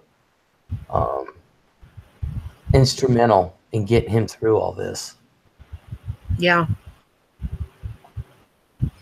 Okay, explain the clump of hair she pulled out of her scalp. Oh, I think they were, honestly. Roots and all. Okay. It gets part to my theory where he went in, they were arguing, and that he followed her in there. She started up steps. He grabbed her, and she was probably, he grabbed her. She fell or whatever. I don't know, but I think maybe he grabbed her hair. She reached back, and when you're tussling and fighting, it's not like she had clumps of hair in her. No, it was a good sized clump, and it was not like she. You're making it. I don't want to say clump because it wasn't like she was missing a whole entire patch of hair. you know, and it's not like it was that. It's She had some hair. I'm not saying she had some hair, but it's not like what you would think. I would think, but the point is, I think they were fighting, and I think he pulled her back. When somebody pulls your hair, what's the first thing you do? That's the first thing you do. And if they were fighting, yes, she's going to have some hair of hers in her hand. I've had mine. Okay, so how would that have related to her falling down the stairs and it was an accident? I don't think it was an accident. I think Right. he did it. But because I'm relaying, there's several theories that could be thrown out there. But what's the first thing you do? You grab where they're grabbing you. You know, how do you know she's the one who pulled him out? Maybe he did. She had her hand back there. You never know. But I think that's what caused her to fall back. She lost her balance because of that. And I think that's when things went awry. Kathy Rebuilds, hello. Coates, hello. I think Eric's in here. Hello. But I think that's how. But the point is, they fucked up the whole entire investigation. And I'm not going by anything. I'm just going by what the squad said, not the police, but the emergency squad said, and the amount of blood that's there. There could be 15 different ways it could have happened, I guess. Wasn't she in like her 50s? Somebody asked how old she was. I think so. Yeah, she wasn't young. I mean, young. It's not like she was 20-something. Other people do have tissue paper skin. Literally slides off. Yeah, in your 50s? I hope not. I don't have tissue paper skin. Maybe watch Unsolved Mysteries tonight with Robert Stack. Oh. No. She was 48 years old, my age. Well, I'm 49. Steve, hello. So, you know. Sorry. So it's one of those things. We will never ever know. There's only two people. Yep. One's dead. So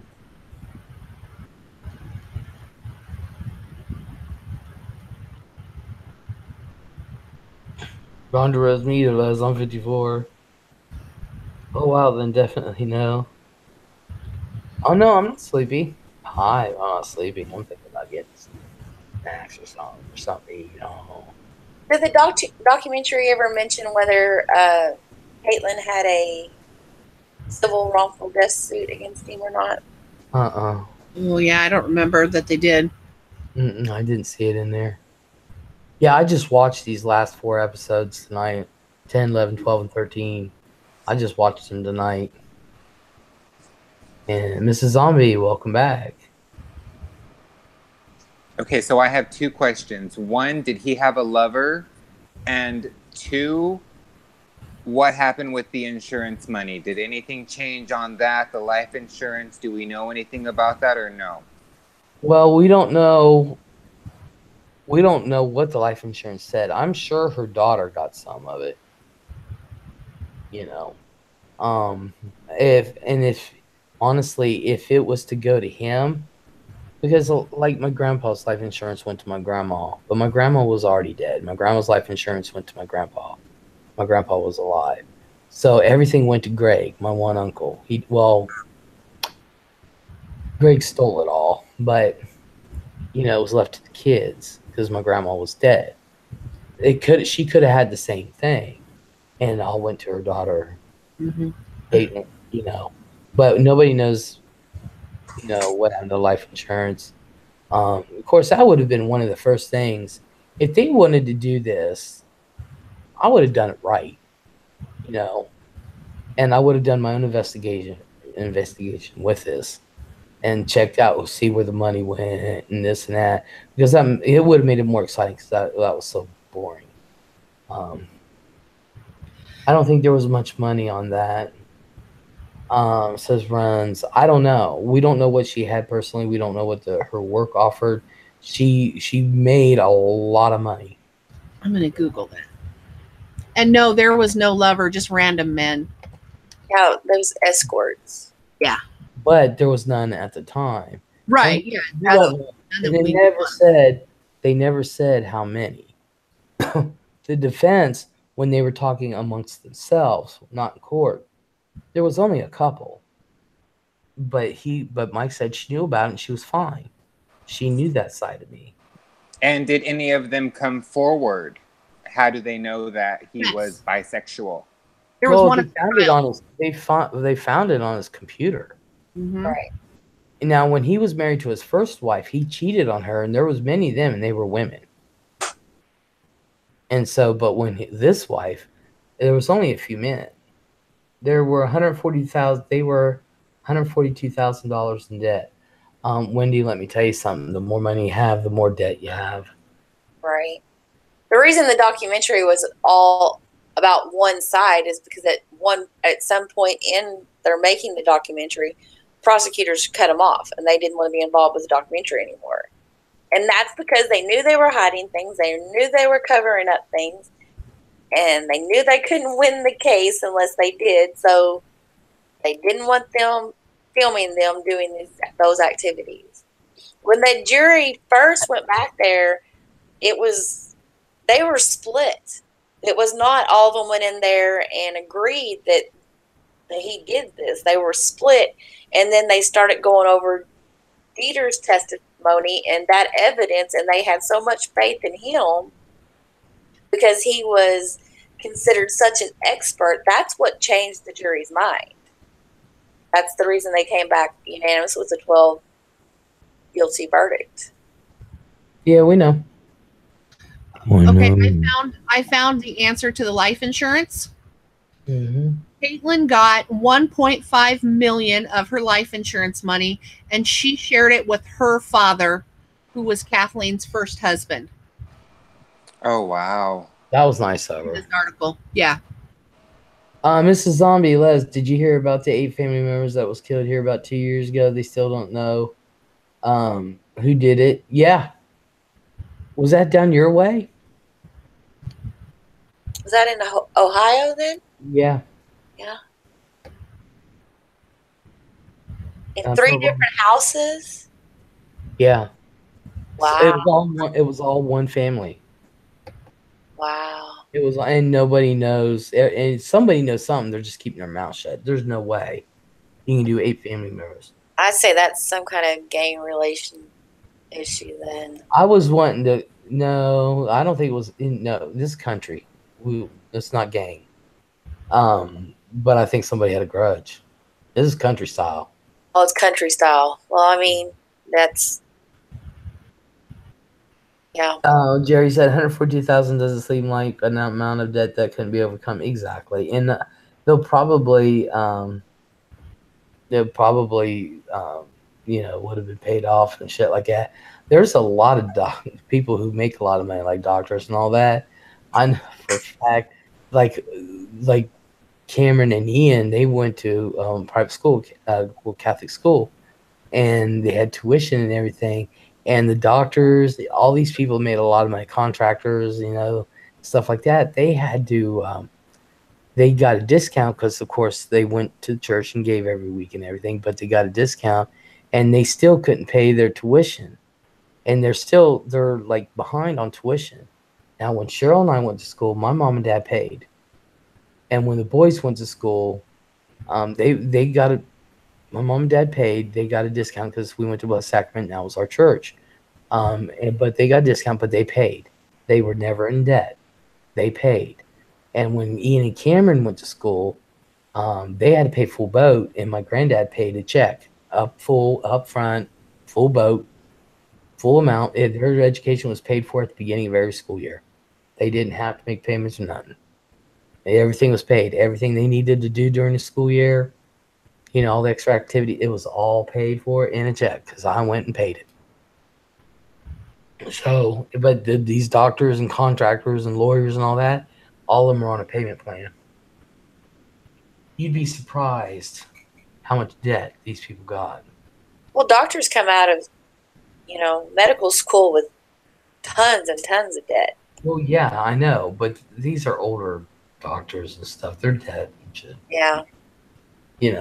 Well, even nurses. There was one lady I know who went to nursing school, and by the time she got done with nursing school, oh my God, she had so much nursing debt. And then she thought, well, I'll just make payments. And then they bought a house and everything, and she was only able to keep it up for 3 years, and then she had to go back to, she had to like downsize big time. It was like almost an embarrassment for her. And I said, your problem is you didn't pay off your fucking debt to begin with. I said, I would have stayed living where you were living in that apartment, because she didn't have much in rent at the time. And I said, making the money you're making, I would have paid off my debt, paid double payments, something, and then try to save some money on the side, and then do things right. But she was pissed at me because I paid mine. I paid. I didn't get no help. I paid tuition. I paid the full boat. Paid tuition. I paid mine. She was so pissed at me. She said, you're not going to have any debt. And I said, well, yeah, I'm going to have some. But I'm not going to have like what you have, because I paid for it cash. I worked. I paid for it. So in the high one, let's see. My sister knew them. They did demolition derbies with them. Zombie, if I come down your way, because I'm wanting to investigate that. I'm wanting to get that on camera and shit. The area, what it looks like, tell the story of it. You want to do that with me? They left a 3-day-old baby alive, laying between her mom and dad, covered in blood, and a 3-year-old boy was the only ones alive. Oh. Yeah. 3 days old and a 3-year-old. She went, yes. I'm wanting to cover that for my channel. Wasn't that about drugs? They're not sure what happened, Trina. As far as I know, Zombie, this is what I know. Because there was a whole family. There was 8 members. And I don't think it was one person. I think several people, because it was 3 houses in one night. And I don't think they went to one house. There are a bunch of different stories exactly. The only thing we know for a fact is that one family was killed in one night. Art's going to go smoke. I want to cover that. So we can do that together if you want to, Mrs. Zombie. Yeah, that sounds like a really interesting. Those are the kind of stories I wanted to do, especially for murder mystery. But right. I thought they found a grow operation. We don't know. We don't know. Are you kidding? Everybody in the country grows weed. Hell, I was thinking about doing it. So, how far along is Ohio on their marijuana? What? But how far along is Ohio on their marijuana? Oh, there's dispensaries. Oh, there are dispensaries up there? Is it? Yeah. You just have to have a medical card for it? Yeah. Yeah. I love the debate that happened on Panos' Art Deco. That would be a good one to do, Les. Yeah, that's the kind of stuff I want to do. And there's another one here in Ohio that I think Katie covered it, though.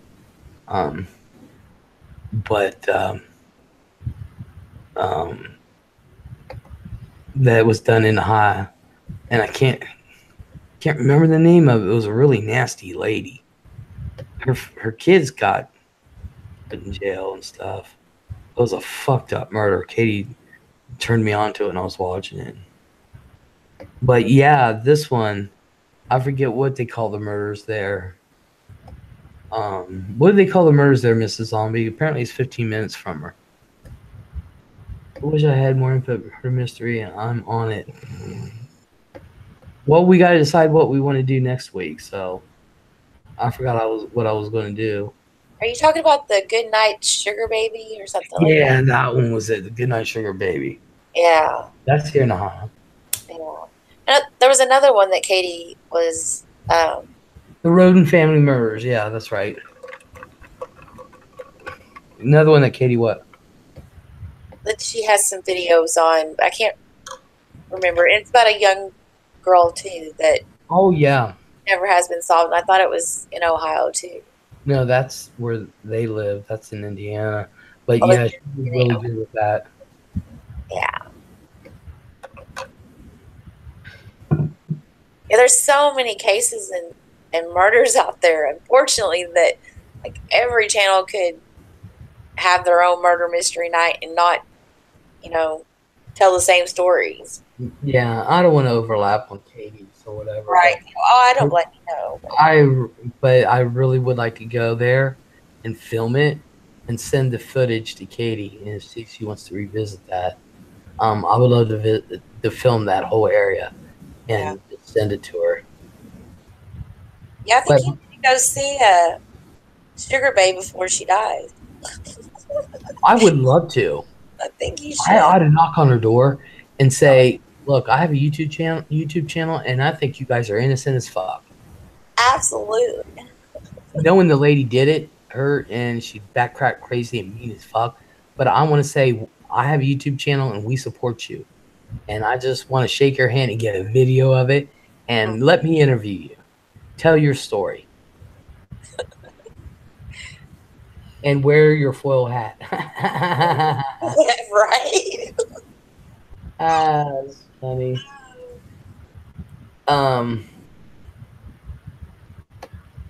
So I think I like doing that kind of stuff because you can touch it. It's real. It's not like the Michael Peterson thing. Right. You touch it. You can actually. Wait, did Van Lufa leave? No, I'm here. Oh, okay. I'm You're under here. empty nester. I saw empty, and I was like, "What?" Oh, Empty. yes. I'm on the other one. But I think it'd be fantastic. Yeah. You'd be good at that, as I'd let you in. I'd let you in totally. Oh, you think? Oh, you think? So another member of the same family that was killed committed suicide? Is that what Miss Zombie's saying? I think that's what she's saying. Yeah. Now, if people commit suicide, most of the time it's to the brain. It's not to your chest. All right. Yeah.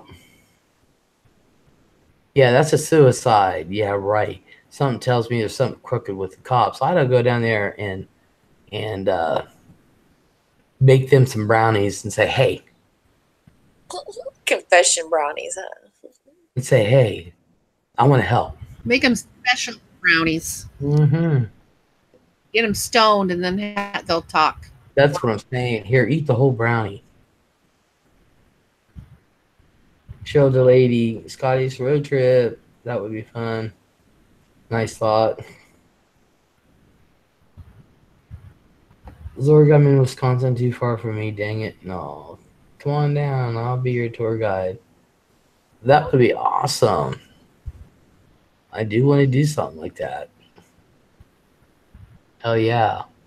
Who knows? I might have the video go viral on that one. I doubt it, but still. You won't know until you try. Nope. Yep. I love how you rub your eyebrows every night. I'm sorry. Let's take me and Deonda. I'll take Trina, not Deonda.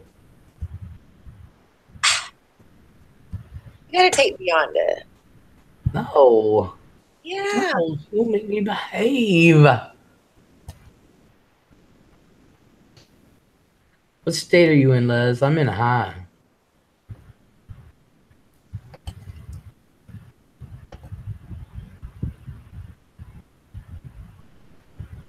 You need to be over 7 foot tall. I was reading that. Look, you're so mean to her. She'll make me behave. Art says, I'll take Deonda. Let's take me, Art.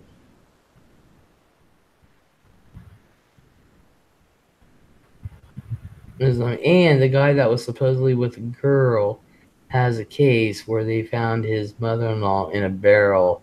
Oh, yeah, don't tell me that one was suicide, too.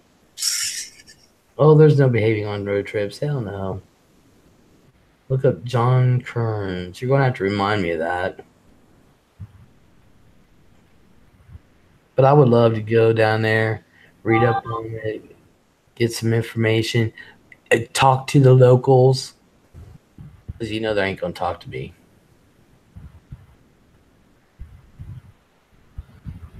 Is Lisa in here? Says Lacey.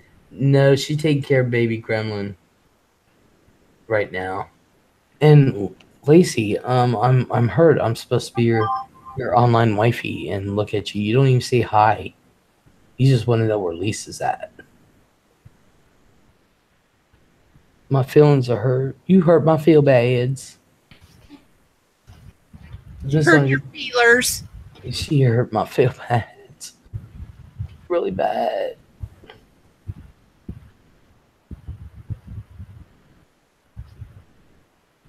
It says they maxed her credit cards and cashed her SSI checks for like 3 years. Oh my God. You know, it's crazy how many people do that to family members when they get elderly. They either she hide. was dead. Huh? He was dead. No, that's what I was going to say. They either, if the person dies from a natural cause, they'll hide the body, or they'll kill them so they can get their SSI checks. And it's crazy how many people actually do that stuff. Oh, Lacey, hello. Hello, Lacey. I want to call. Now we have something to talk about. Let's give them something to talk about. Let's give them something to talk about, baby.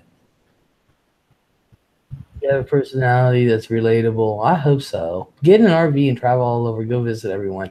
If I had the money, I would. You come to Nashville, you'll have a free place to stay, and I'll take you to Nashville and pay for everything. All right. Pay for everything. All right. I will. She'll pay for it all. Yeah, I'll use my alimony to do it. That's the way to do it. Our Deckle said, good idea, Scottish. Then we can go to it's New Mexico. We can go to Taos where the humming is.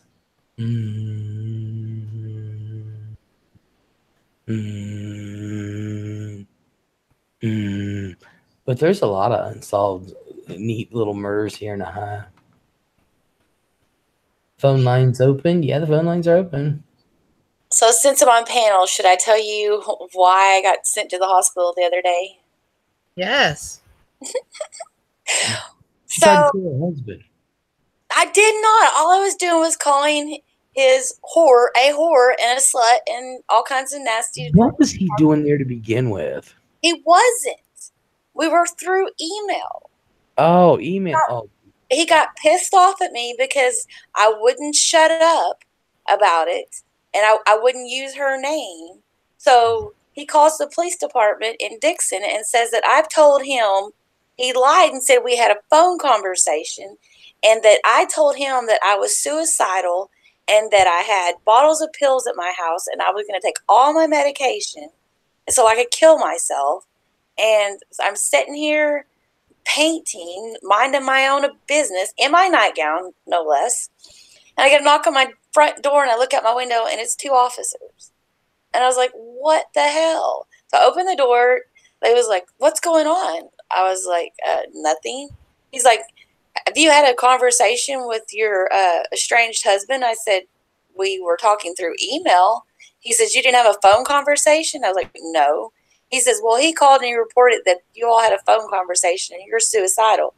And I was like, well, he's lying. He says, well, ma'am, we kind of have to go ahead and take you down to the hospital so you can talk to a doctor, because if we don't, it could be on our heads. And I was like, oh, my God.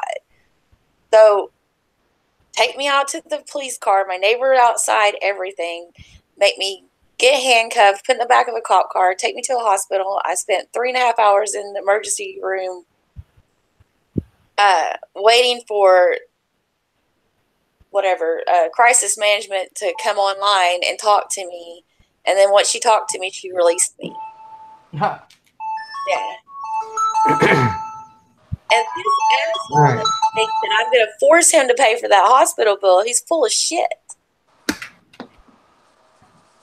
Hello, you're on the air on WLEZ YouTube radio with the Les with our special guest Art Deco, Bashful Dame, and Empty Nester, also known as Van Lufa. How can we help you? Hi, Hi. it's Miss Zombie. Oh, hello, Mrs. Hi. Zombie. What's up? Okay, so when are we gonna go exploring Union Hill Road? I have no idea when I can get a. Where is that exactly? What's that near? It's in Peebles, but it's weird the way they have it because it's called Peebles, Ohio, but it's still in Pike County. But where is that? Isn't that south? It's south from you, yeah. Isn't that south of Columbus? Yeah. How far? It's past Circleville, so it's down. How far from Columbus, dude? About an hour and a half drive. Oh, hour and a half. Yeah. So Depends you're on traffic. It takes about an hour and a half.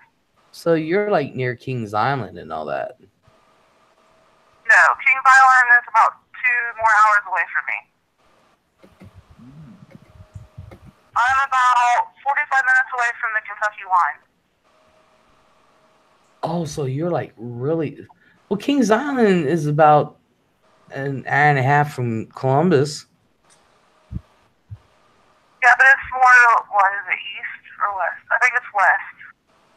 It's west of me. Oh, okay. Alrighty. You branch out. Yeah, I would have So to. I'm like straight below Columbus. Straight down 23. Oh, 23. Oh, okay, because I go down on 71. And 71 turns into 23, don't it? Huh? 71. One up. Yeah.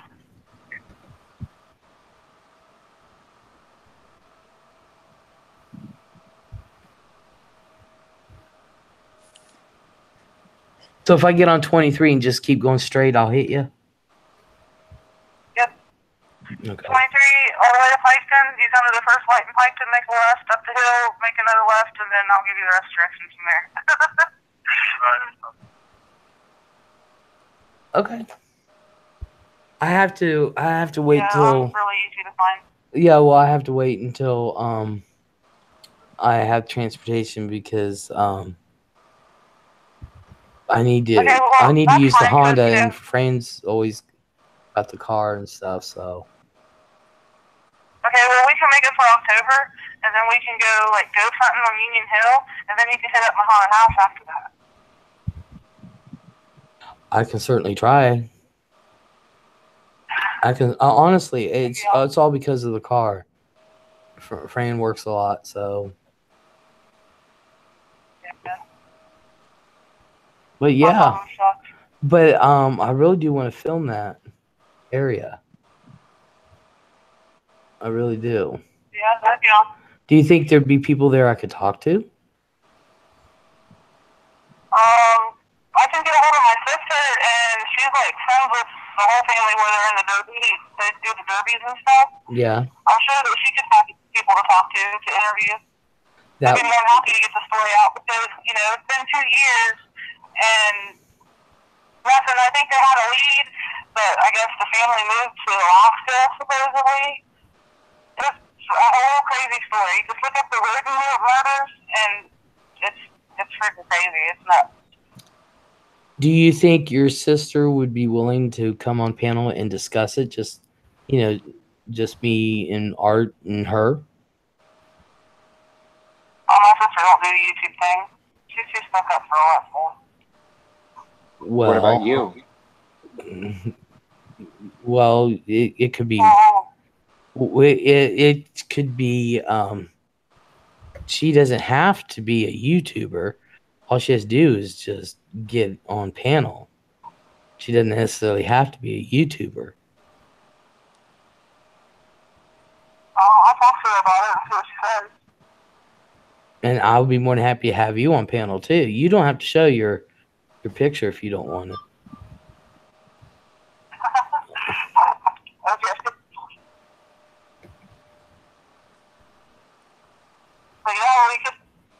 definitely go around. And then, like, this last month, like, a cousin of them or something, they said it was suicide, but the guy that had the mother-in-law of the girl was supposedly the last person seen with the girl. The what? So it's kind of, she had a shotgun wound to the chest. Well, the whole entire story needs to be told. You know? So, yeah, if you can get your sister, like I said, she doesn't have to be a YouTuber or nothing. Y'all could come on your channel if you want at the same time. I mean, it doesn't matter to me. Yeah. I'm serious. I talked to her about it. She lives closer, like, where she lives, she could see the helicopters and stuff when it happened. Like, she could see the helicopters flying around, and, yeah, that was crazy when it happened. Well, first of all, let me get footage and everything, and interviews done, and then have her come on, have you come on, tell the story, and get it out. Because, like Bashful didn't know about it, and I don't think a lot of people in here know about it. But it's a big thing in Ohio. I know that. It's a big thing. They still do updates up here about it. Oh, wow. Yeah. They still do updates up here about it. So, yeah. Yeah, we can definitely. I think I sent you a friend request on Facebook, so yeah, I can message you on Facebook or something. Okay. Sounds like a big plan. Yep, sounds awesome. Sounds awesome. All righty. Definitely have to have a good car for Union Hill because it's like a straight. One of the roads to get there is like straight up the side of the mountain. Well, that's all right. I got an SUV. Well, I probably need one. And don't come when it's snowing because we won't be able to get nowhere. Well, no, I'm not. No, I plan on coming before then. I'll be awesome. I'll be honest with you. I plan on coming before then, because I would like to get this and then try to get it edited and try to get it in a cohesive format and do a big thing. Yep. A really big thing. Sounds like a plan to me. But it'll have to be a time where, like I said, Fran, she needs the car because she works a lot of hours. And some weeks she works a lot. She has 2 short weeks and 2 long weeks. And she's like now she's going on her 2 long weeks. And, it's hard for me to get out and stuff and blah, blah, blah. I can't get into my truck half the time. I understand it. But we'll definitely figure it out and get it worked out. Yeah, maybe I can rent a vehicle or something for the weekend or something like that. We'll see. I don't know. It's the money situation, if for me to rent and gas and. You can sleep on the couch. It'll save you a hotel room. You can sleep on the couch. No, I would stay in a hotel, honestly, because I do get high and I, like now I want my munchies. I'm going to get me some, and I live stream and everything. And I would even be live streaming there. So, I don't want to wake anybody in the family. Plus, I'm a night owl. So I'm just more comfortable in a hotel. No offense to anyone, I'm just more comfortable because I got my thing I do. I just have a routine. That's good. I understand. I just let you know, save you some money. But there's a hotel right down the stairs from me. Dump it in. So, yeah, we'll make a plan. We'll try to get this done. All right. Thank you. You're welcome. Thank you. Thank you. Bye. All right. Stay awesome, Possum. Huh? I said stay awesome, Possum. I can't understand what you're saying. I said stay awesome, Possum. Stay off the what? Stay awesome, Possum. Oh, see, Van Luther knew. I couldn't understand. Oh well. You're gonna find out I'm also half deaf, so I need to get hearing aids. I ain't gonna lie. I need hearing aids. Okay, I will. If you will. All right. All right. Bye. Bye. All right, bye. This is gonna be awesome. If I can get this pulled off, this is gonna be awesome. You still have your notes from last time where we were talking about what the following case you're going to talk about is? The what? What you're going to talk about next Murder Monday? I forgot what you said. We're going to do those kettle murders or Ketty murders or something? No, I was going to do something else and then look at the Ketty murders. Okay. Hold on. Where's my readers?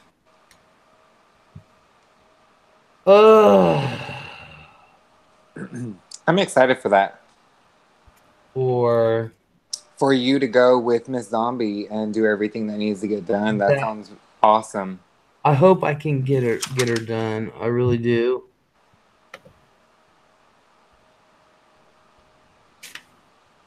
I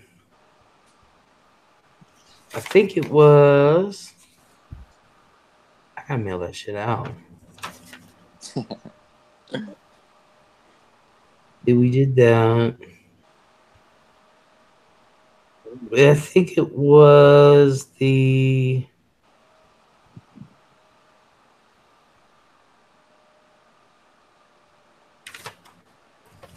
Memphis 3. Oh, yeah, the Memphis 3. Yeah, okay. Then I gotta look into the Ketty murders.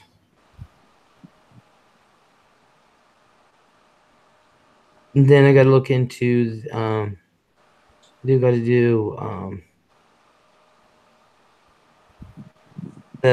Magdalene sisters, I think it was.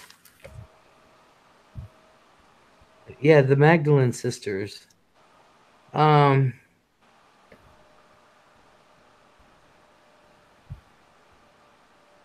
the Magdalene sisters is about, from what I was told, is that these nuns would take in pregnant women, or kids or something like that, runaways, take in runaways, and they end up killing them. The nuns did? Yeah, something like that. So I'm gonna have to look into that. I'll get this adventure. I will talk to my sister tomorrow and get this adventure started. Yes, I just, like I said, it's the money and the transportation issue. So you just gotta let me try to get that straightened out, and then we'll see. I don't have, people think it, but I don't have all the money in the world. Is that the Irish case list? I don't know. I just heard about it, and boom. Happened during the time of the Parkland shooting. They passed it. Huh? They're having a conversation up more. Oh. So which one are we doing for the next Murder Mystery so everyone knows? I think we're going to start the Memphis 3. What do you guys think? I think that sounds good. What about you, Van Lufa? Next Sunday, yeah, I should be here. I'll be here when you're on at midnight. The Magdalene sisters? I mean, the Memphis 3. Okay. Yes. Yeah. Okay, perfect. Sounds like a plan. I promise that, like I said, happy to donate. No, Ron, I can't take donations for that. No. You know what I could do? I could go down that direction and take some videos of where that situation happened. Ooh. But then it wouldn't be me doing it. No, I'd just pass them to you for the Memphis 3 because I'm not that far from there. And I could just email you the videos and stuff. Then it wouldn't be me doing it. Okay, that's fine. That's fine.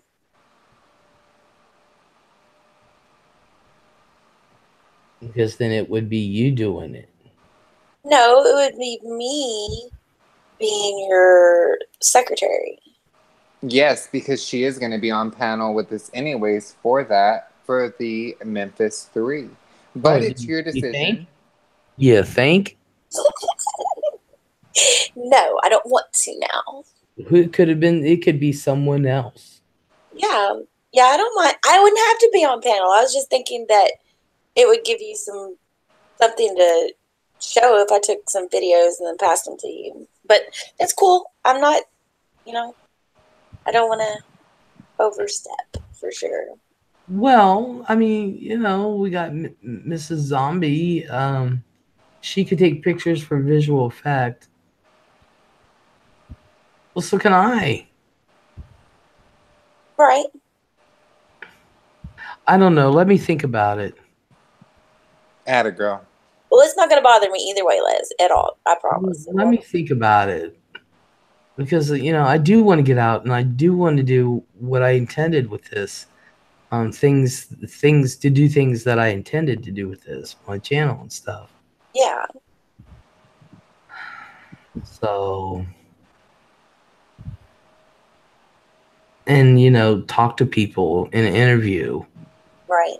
If I can talk to people. Maybe Liz wants to do it herself. No, it's just that if I don't know how to explain it. I really don't. Oh, I get it, Les. No problem. I get it. I promise you. I understand what you're saying. It's one of those things that I don't know.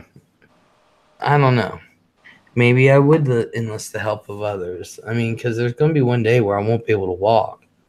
So, and listen, Art, stay up, laid up in your bed and do nothing. I got an electric scooter. My ass will. You're going to be a long ways away from that, though. Think about it, Les. It's research, and we're all interested. Love to help, but respect. I'm going to think about it. I'll think about it. I mean, I'm sure if you just Google the thing, you're going to find pictures and stuff too. No, but I want it to be my touch. I want it to where people can touch it. You know, it's different when you have just. But if it's there, if it's live, if it's someone that was there and know someone that. You know what I mean? You touch it. It's, let me think about it because I guess every great reporter not only has his own, but also has people. I'm not that I'm a reporter. I'm just saying. That's kind of what you're wanting to do with it. Is you're wanting to do cases that you can kind of get in the field on, and I completely understand that. Yeah, I want people to be like able to touch it. Right. Touch it. No, I mean, all right, you guys. I get what you're saying. Zombie. All right, look at it this way. All right, we see the road murders on TV.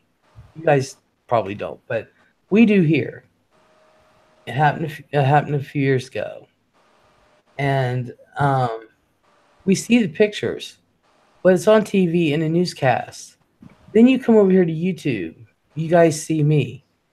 We see each other, and it's all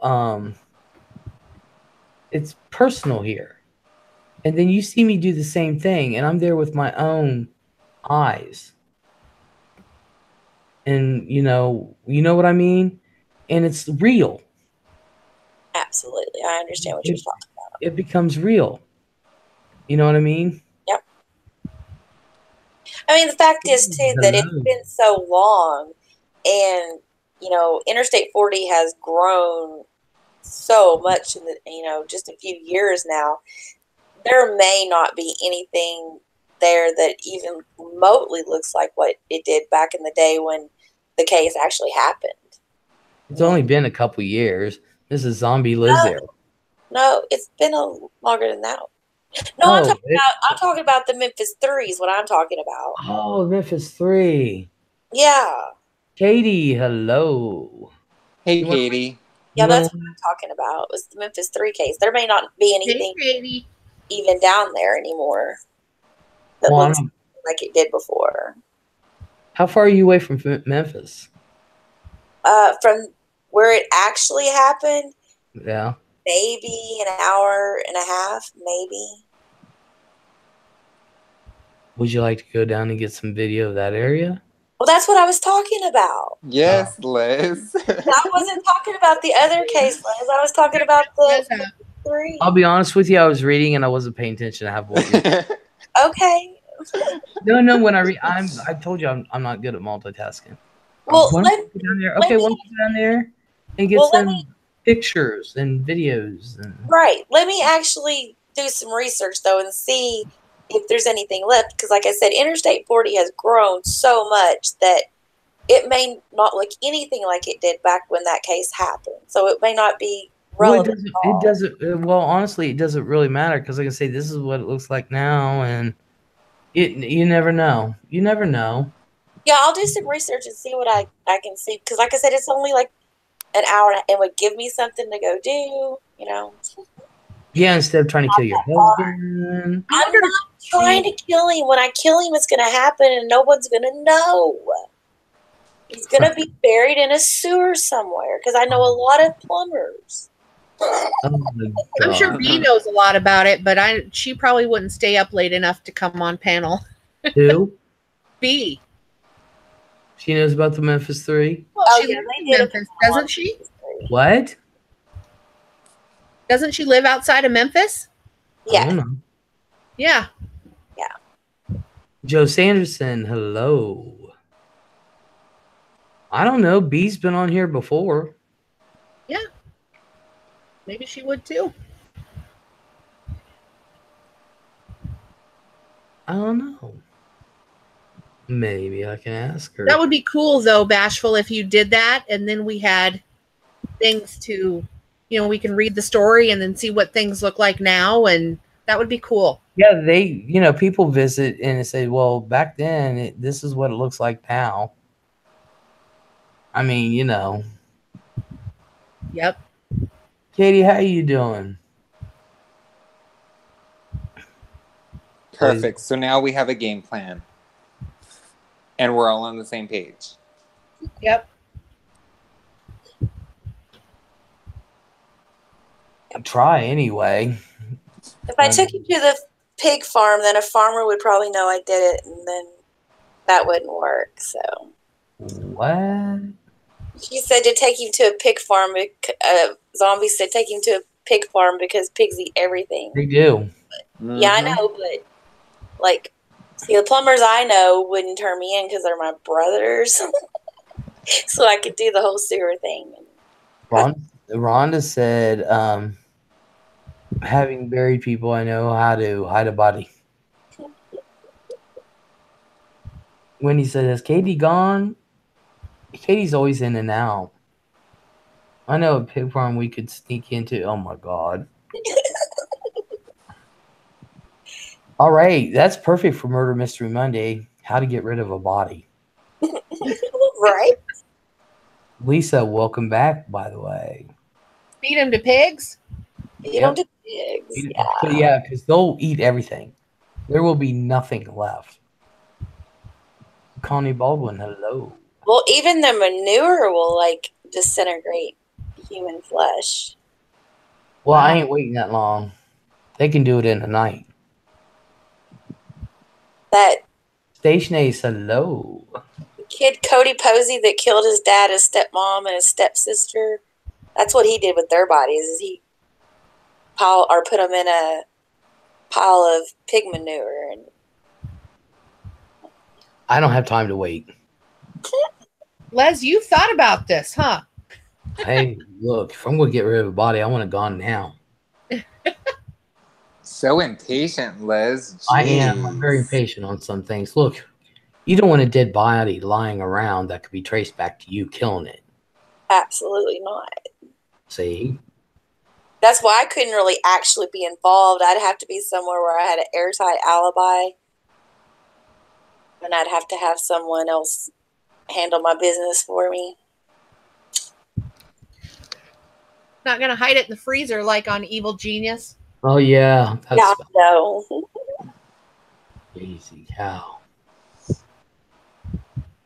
Well, yeah, we can do that, and I can try to ask B. Yeah. She may not. I don't know. She's probably in bed by midnight, I'm sure. I know she's working with her husband right now, trying to get their business shut down, and Yeah. they sold it, and they're trying to get everything handled with that.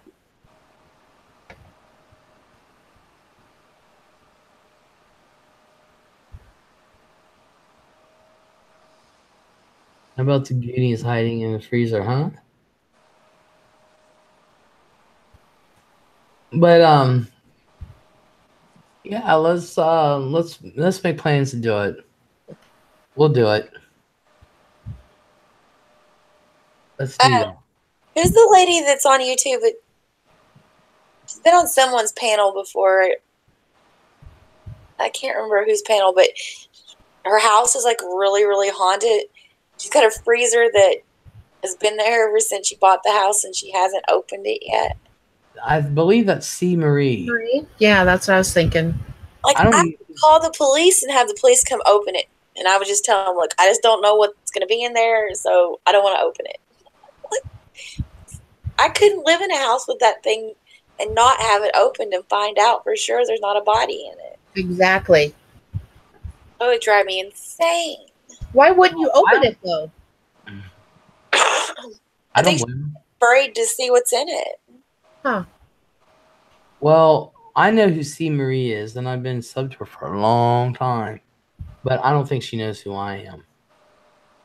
Yeah. That's the thing. I don't think she knows who I am. That's shocking to me because I figured everyone knows who the Les is. That's right. Queen of the night. Queen of the night. Well, not everybody knows who the Les is. Only 3,000 people do. People know. Huh? The important people know. That's right. Apparently, never mind. Apparently what? Come on, you can't start that and then stop. Claire knows me. Oh, C. Marie knows me. We have talked. Aw. There you go. There's your hookup. Les is not famous. Her sister saw her, ran out and grabbed him and raised him. Aw. Mrs. Zombie said, I will look for her. Where's she at? Who? Who? C. Marie? It's just, she's on YouTube. I'm glad I found you. Well, I'm glad. This is Zombie.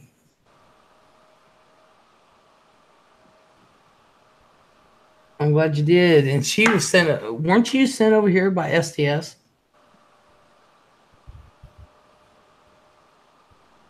Weren't you sent over here by She Just Shit? Oh well, Lisa. Maybe you can talk to C. Marie. I will look in the freezer for her. Oh my God. Maybe Lisa can talk to C. Marie. Yeah. That would be great for Saturday night, Supernatural and shit like that. Even though I hate talking about ghosts, but C. Marie, but she's been on Katie's, and Katie talks to her, and Katie goes over all that stuff. I don't want to do that kind of shit. Les is famous, and I knew before she was famous. Yeah, he did. Yeah, he did. Texas Twister, hello. Where the hell have you been? Maybe Les, what's in it for me? I let you call my house. Dino Bucks. You feel lucky that Lisa does call your house. Why? Because you're lucky to have her as a friend, Les. All she does is yell at me. What the fuck? I mean, I mean, I get that speech impediment loud. It's not pretty. I would love to hear her actually go off on you. Like, it would be hilarious. Oh, it's funny when she goes off on people. It's hilarious. I love Lisa. Because she got that speech impediment going, and it's just funny. It's not a speech impediment. She has a cute New York accent. Whatever. That's a speech impediment. And one of these days, I will raise that $5 for her speech impediment classes. For her speech class. I think we need to do a fundraiser in here for $5. No, I don't think talking about. Y'all give quarters. I don't care. I would miss Lisa's accent. I would too. I wouldn't. Lie. Les, I told you my accent was really weird. You got a British accent. I can't stand. I can't understand what any Brit really says, except for, what's his face? Peter. Jared. Oh, Jared. Jared, I can understand him. I love a British accent. That's why I watched Big Brother UK. I love all those accents. I tell you what, I love British comedy. So that's probably why my people think I have a dry sense. I believe it or not, I really, really, really do have a juicy sense of humor. It's just that I'm at this moment, I'm not allowed to let it flow. But I have a really juicy sense of humor. And I can have a dry one too. But I think British comedy is hilarious as shit. I loved Benny Hill. Benny Hill to me, I loved him. I grew up with him. And then, of course, I loved the series Are You Being Served? I still love it to this day. You'd be screwed with my accent, and I talk fast. Yeah, I can't.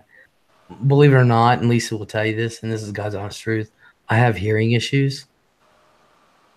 So, yeah, I can't understand a lot.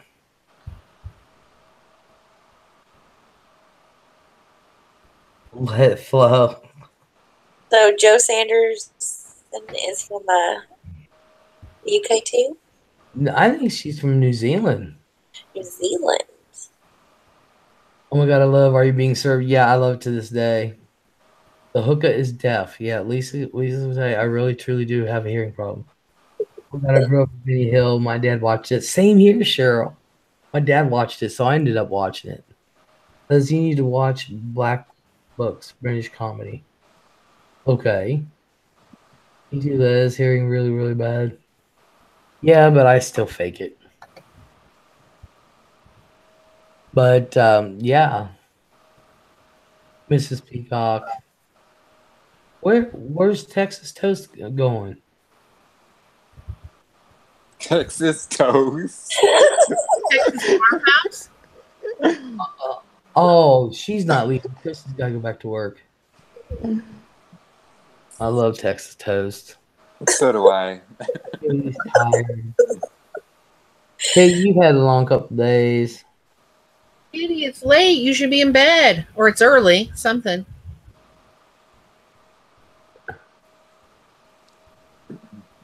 Do you went on panel, Katie?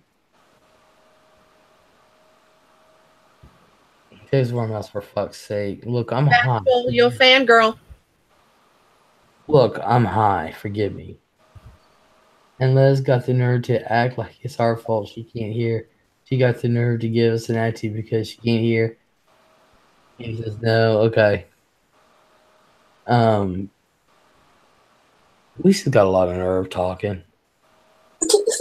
I can't talk like her. She got that impediment going. They fixed my impediment in school. It's okay. No one knows who I am anyway. Oh, I know who you are, Texas Farmhouse. I just love calling you Texas Twister. Now you're Texas Toast, so. See, she was Texas Tornado earlier, right? Texas Twister is what I call her. Yep. Now she's Texas Toast. That's all right. You have to excuse Liz, Texas, because I'm high. he's hot. Toast I'm good. Toast and Searle. I love toast and Searle. Don't you? Eating bowl of Searle, eating some toast. I like eating Rice Krispies and toast. I like oatmeal and toast. Me too. It's healthy for you. Yeah. Janie, hello. Hey, Les, Texas Toast, Janie. Pearl, Lisa, everyone.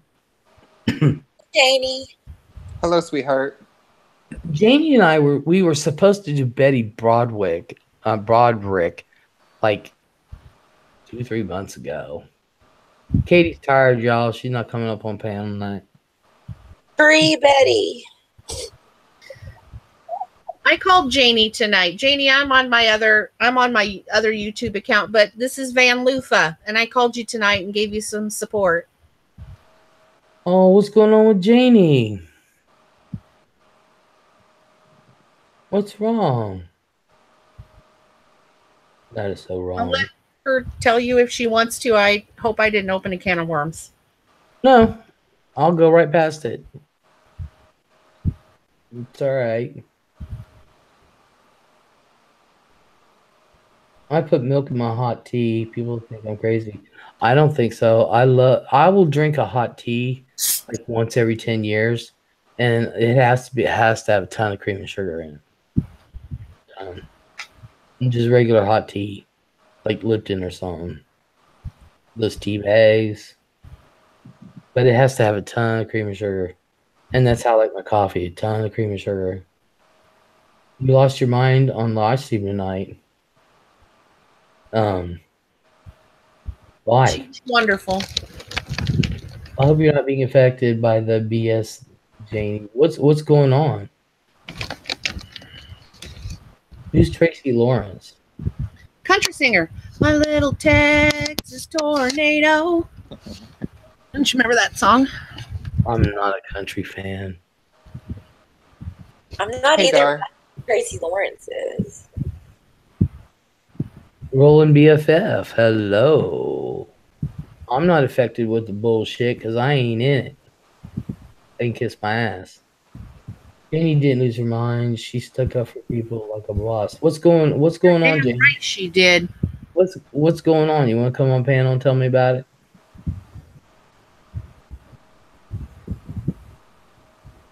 I'll eat my snack. Sam and the rest of them in the hypocrisy. Got into it with whale juice. Ooh, come on and tell me about it. It's part of Murder Mystery Monday. The mystery is, hate them so much. Funshine, where have you been, darling? You're late. It's almost 4 o'clock in the morning. Hi, Easy.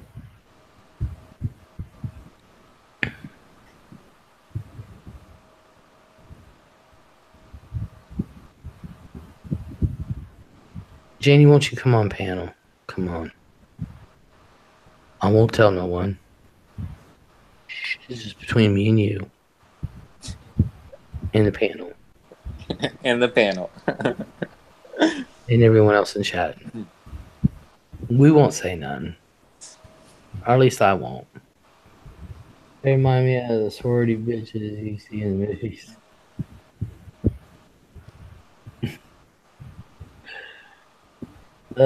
Janie, come on panel, sweetheart.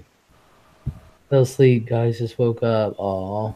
Janie says, I screamed like a real psycho. In fact, I screamed that I was going to be her psycho nightmare. Well, come on panel and tell me about it. Why do you make me beg? That's kind of hot, Janie, just saying. I agree. I agree.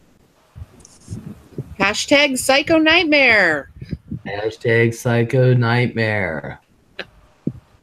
I think I want to change my screen name to that. I like that one. Yeah, I can't get to Janie's chats because she goes live when I do. I'm all matted up now. Go back and forth. So am I, Janie.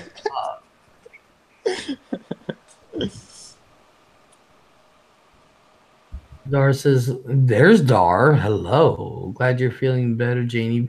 But as hot as you are mad, I wanted you to feel better. Oh.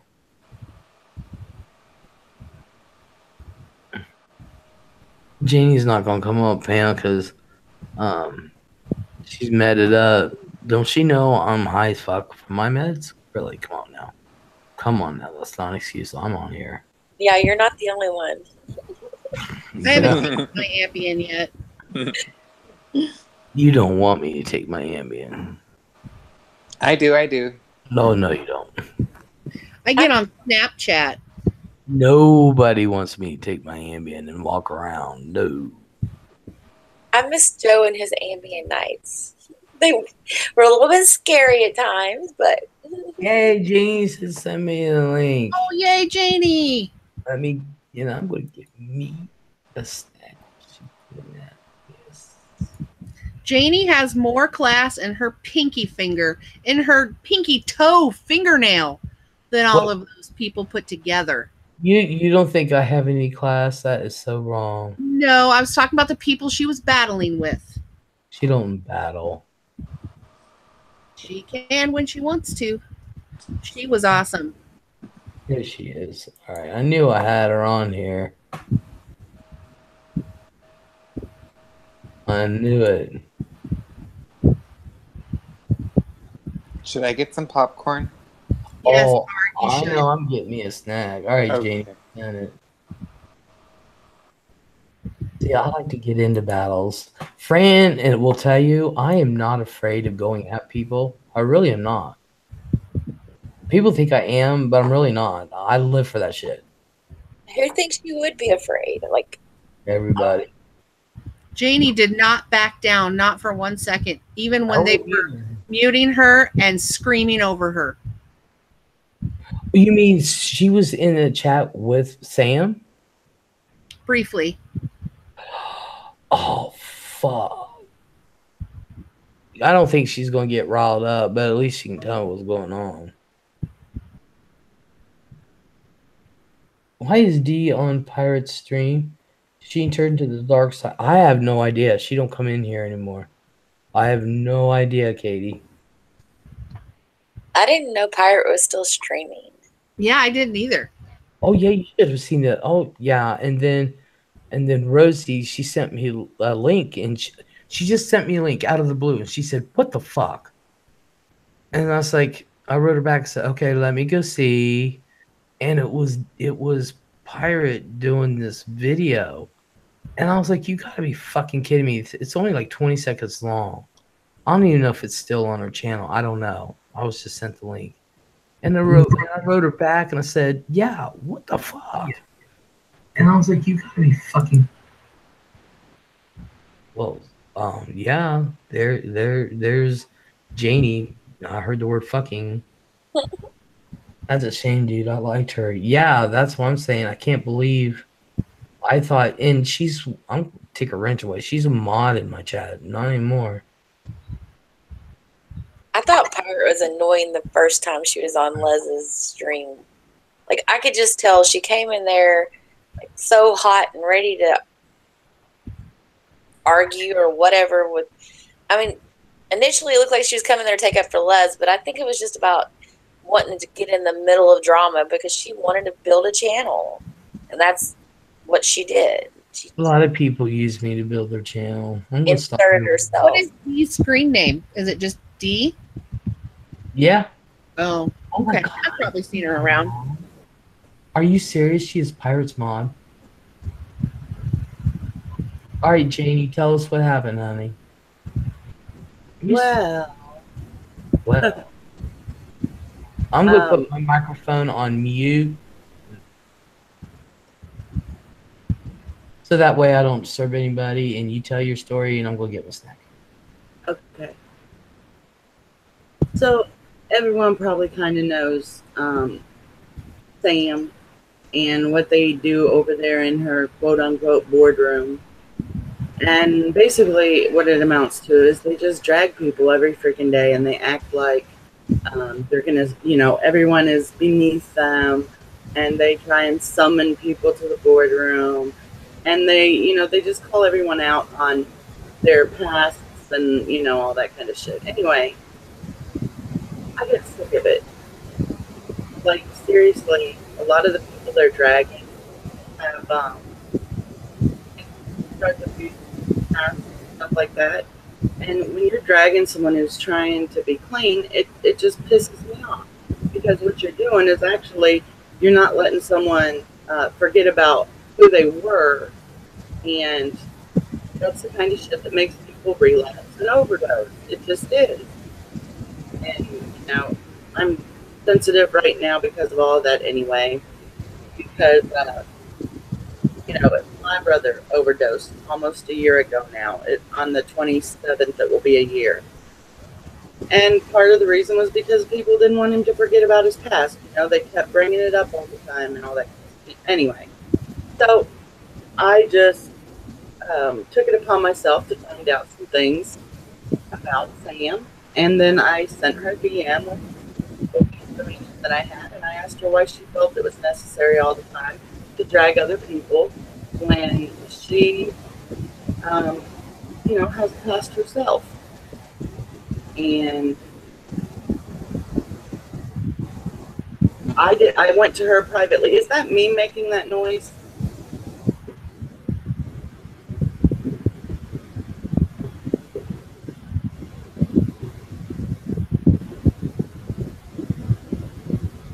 I can't tell.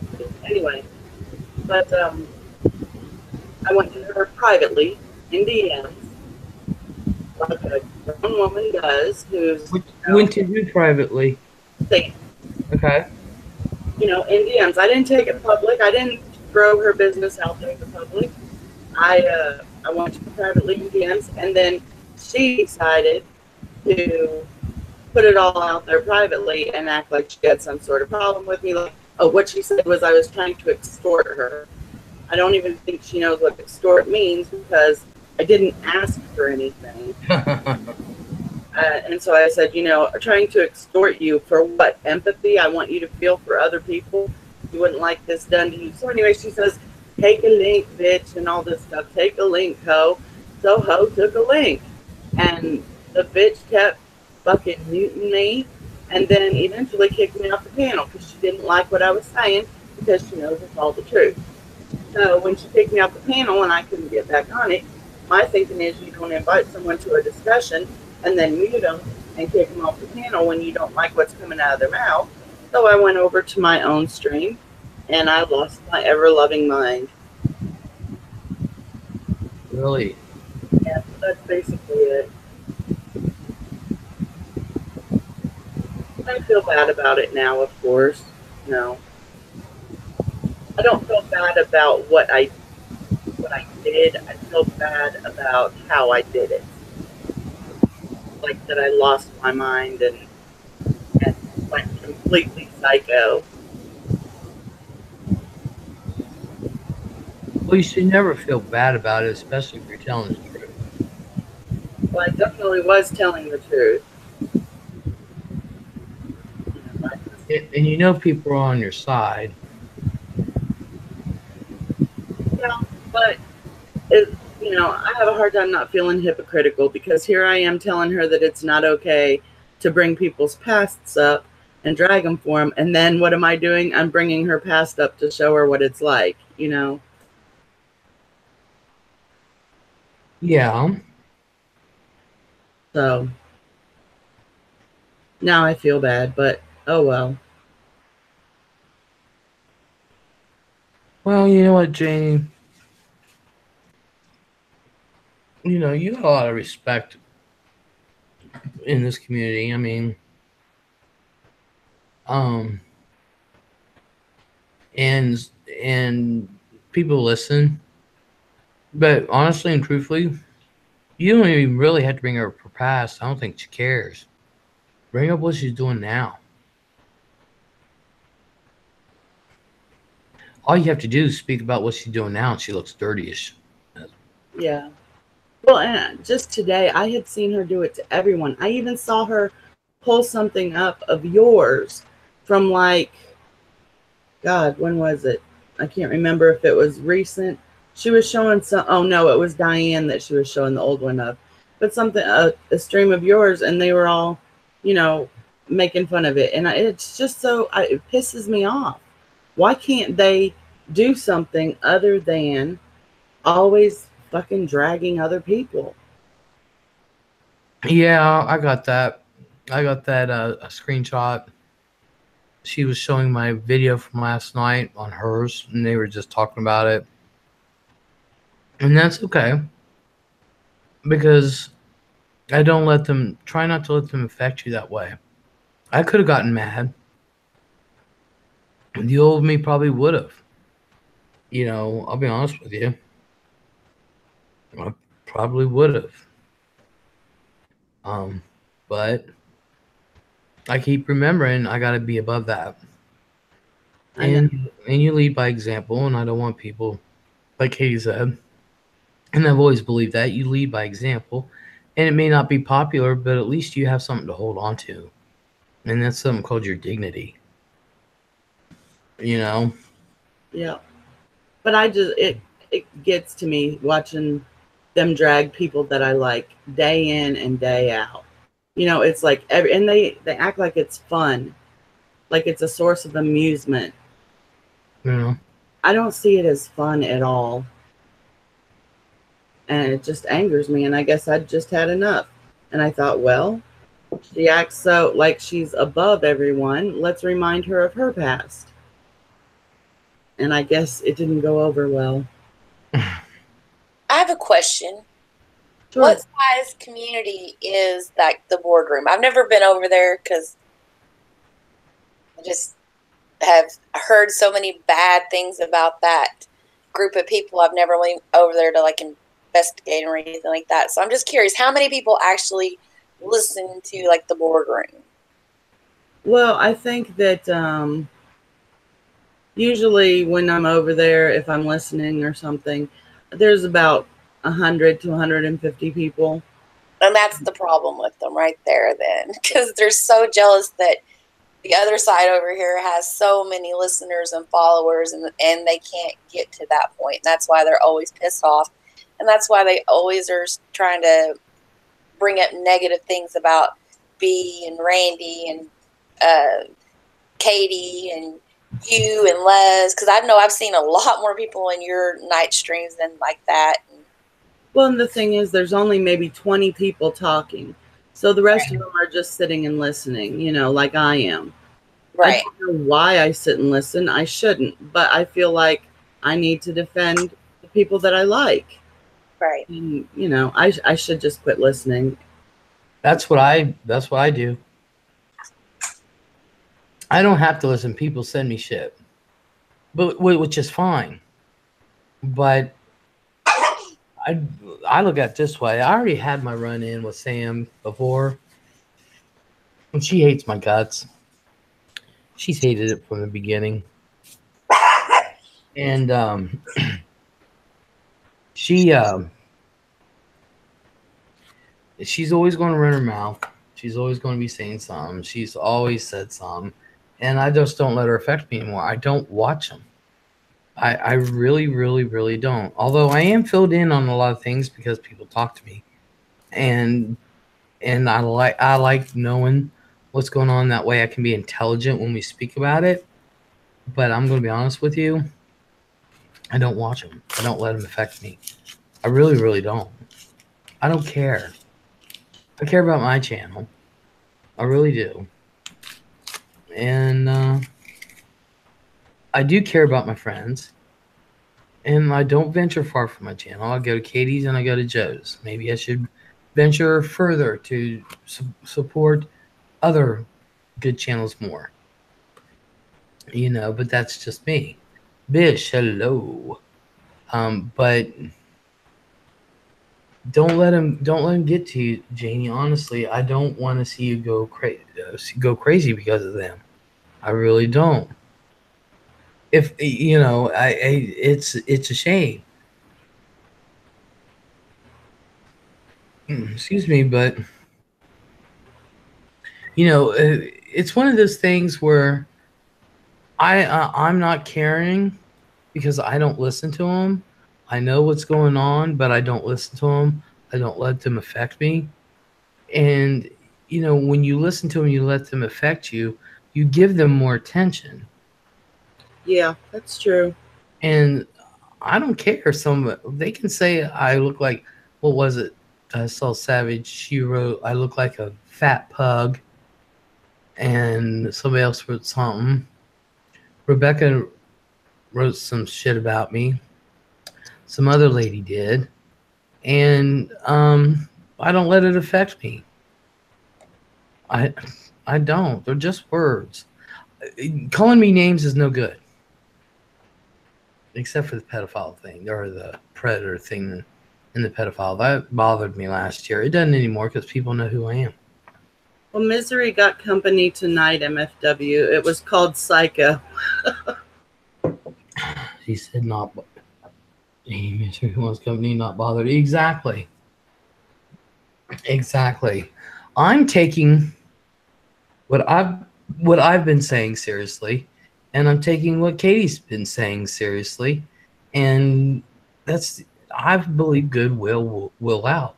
Goodwill rule one day. It's not the how I want to put it. It's not the funnest path to take. It's probably the hardest path to take, but it's the right path to take.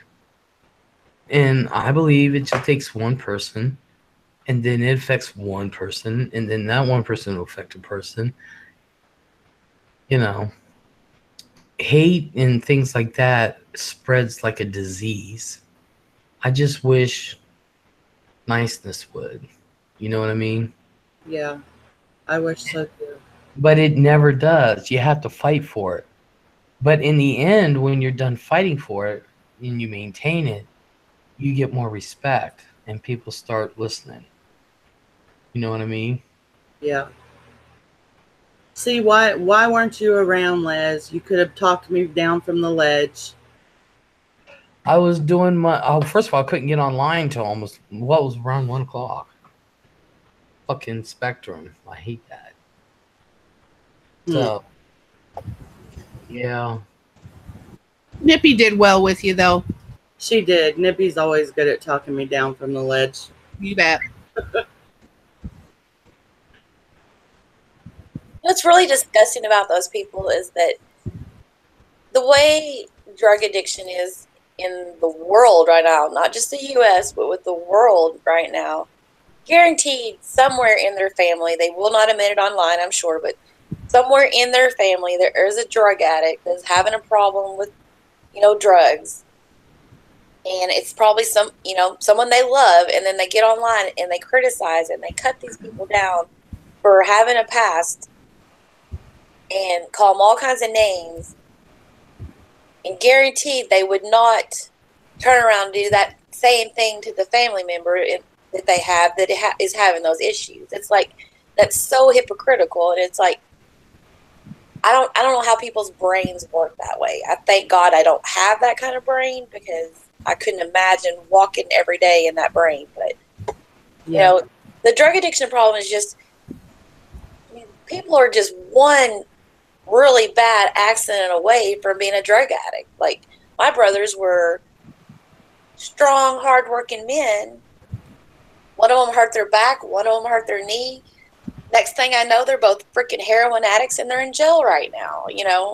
These were good men that did nothing but try to work hard for their families, and they got hurt, and they got caught up in the pain pill gig, and then they didn't have the money for that, so they turned to the heroin. It's like, these people don't want to do this, they don't intend to do this, but drugs do something to your brain. That. How do you criticize somebody for that, especially someone that overcame that? Like, those people should be, I don't know. It's like, have so much respect for a person that can fight that hard to overcome something that is that hard to overcome. Yeah. And I saw my brother go through the same thing. He was a drywaller. He fell from a ladder, fractured his hip, got put on pain medication, and ended up being addicted to heroin. And he quit, and people kept trying to draw him back in, and people kept, reminding him of who he was, which is how I feel these ladies over there are doing with people. And eventually he relapsed, and he overdosed, and he died. And I don't know if that's what they want. Is that what they want to happen before they'll leave these people alone? I think personally, they're just hateful people. They're just jealous. It's all it stems No, it's from not jealousy. just, it's, well, you know, take one of them, for instance. I'm not mentioning the names. But take one of them, for instance, who supposedly has a really nice house and really nice kids, nice husband, can do anything she wants, and hateful as hell. Hateful. I mean, what makes a person harass someone to the point of medical issues start? You know, how can someone be so hateful to harass someone that could cause them to go suicidal? For what? For sport? So there, I'm blaming that on the fact that they're fucking mean. I just want to say something real quick. I'm about to go and have a cigarette, but Janie, I want to thank you for speaking up because, as a former ex-addict, I am only 39 days clean, but that is 39 fucking days that I have underneath my belt that I thought that I would never have in my fucking life. And when I heard everything that you said, it really spoke to me and it hit my heart extremely hard. And I want to thank you that you do not look down on someone that is going through it and they're suffering and there's no way that they can get out of it because that hold is so fucking strong. Or for someone that is already done and over with it and they will never touch it again because they will lose their life or everything in the world that matters to them. So thank you for seeing the bigger picture, unlike other people. And thank you for giving addicts and ex-addicts the strength to continue on and know that not everybody in this world is bad and we are able to trust and open up and not everyone is out there to hurt us. Exactly.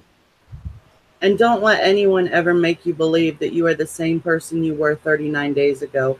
You can be the person you are now and change tomorrow even. Again, your past does not define you. As long as you stay alive, you've won.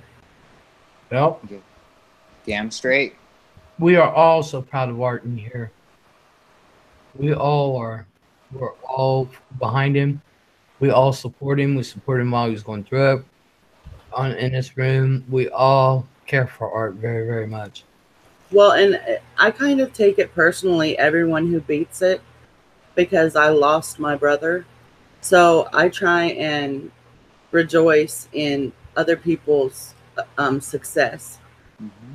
And so I congratulate you on 39 days. And if you ever need someone to talk to, I would be more than happy to talk. Thank you very much. And what also stuck with me was I lost my fiance 3.5 years ago to a supposed overdose. That is what the authorities are telling me. But I don't believe that. His levels were extremely way too high, and it was intravenously, and that was something that he never did. He was out on a job, and I think it was murder. Well, it's just that simple. And when that happened, I lost my mind, and things got worse. And then I just realized that I can't do this anymore, and it made it that much harder for me. That we were supposed to both go into treatment together, and instead he ended up losing his life, and I still have mine, and yet I'm so miserable without him because he is the only person that I want here with me right now on this earth, right next to me, and I can't have him. The circumstances with my brother were much the same. He was injected in 3 different locations, and he was brought back home and dumped out in my mother's driveway dead. So we believe that the people who couldn't reel him back in, he went out with them, he trusted them, and they killed him and brought him back and left him for my mother in the driveway that way. Jeez. Art, he is there with you, and he's very proud of what you've accomplished, and he's always going to be there looking out for you. Yep. Yeah. And you should be very proud of what you've accomplished, for sure. No. And you being 3 years into your loss gives me hope too, because like I said, in 4 days, it will be 1 year. And I feel some days like it's never going to get easier, but you prove that that I can do it, and I'll make it through it somehow. Yes, and we will. And we hope Art continues to come in and be part of our family in here. Yeah, we love Art. Although he has yet to make an actual phone call to me, but I think I might actually make a phone call to him. He deserves it. Yes. Okay, well, I'm going to go have a cigarette. I will let y'all continue. Janie, I just wanted to give you my love, and thank you so much. I appreciate it. Thank you. I love you too, Art. Congratulations. Thank you. Yes. He had me in tears one night because he had me so worried. He was supposed to leave for rehab on a Thursday, and he came in and I had a stream Wednesday night because he was going the next day. And the way he was talking, it made everybody so nervous, and he ended up not going that Thursday, but he ended up going Friday. I finally got a hold of him, and he finally came in. But I was in tears. I mean, I was tearing up. I was like, oh, God, he had me so worried. He's just going for a cigarette. He'll be back. Yeah. Well, like I said, everyone who successfully gets into recovery, I feel like I can celebrate them because I didn't get to celebrate my brother. He had 5 weeks clean when he died, and I wish that he would have had a support system around him like the people in this room right now, but he didn't. He had people who didn't want him to forget who he was in the past, and I see that on here, and I hate it. Mm-hmm. And why they have to revisit that, I don't know. But I do know this. If you know, if someone knows how they are, and they keep visiting them and building them up, they're part of the problem too. Dead serious. Yeah. They're part of the problem too. Haiti, no one's gone to prison yet. They do have charges pending to go before the grand jury to see if they'll be indicted. But it's been a year and we're still waiting. So I don't know. Shauna, hello. So they know who he was with, what he supposedly OD'd? Is that the people that they're trying to get charges? Yeah, a friend of his called him, an older man who he trusted and who wasn't a drug addict, and asked him to go somewhere with him, and my brother went. Well, he ended up somehow being with a girl and another guy, got into their car. He died in this girl's car. We know this from all the text messages that were sent. And one of the text messages that she actually sent about my brother when he was finally dead, when they had apparently shot him with enough that he was not coming back, they wanted to make sure they kept him away so that they couldn't bring him back with Narcan or anything.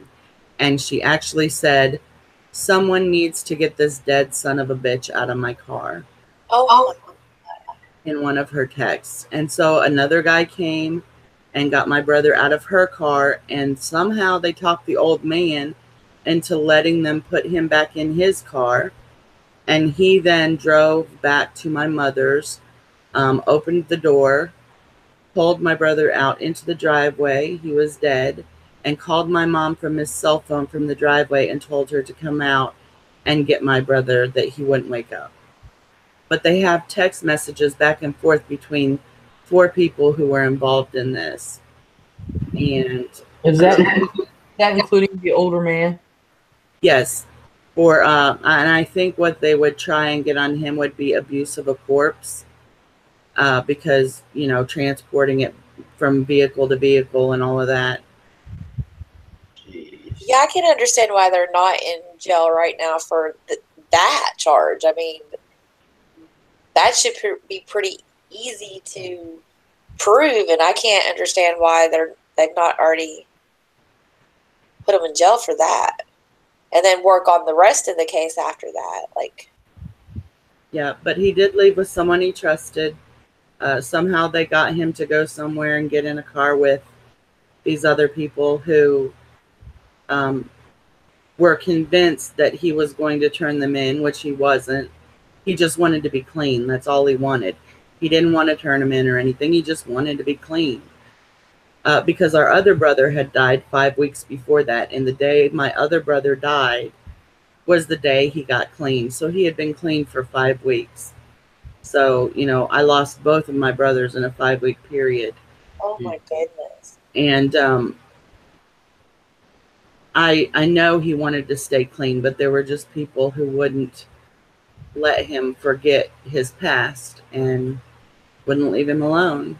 And they got paranoid and thought that because he wasn't going to use anymore, that meant he was going to turn them in for something.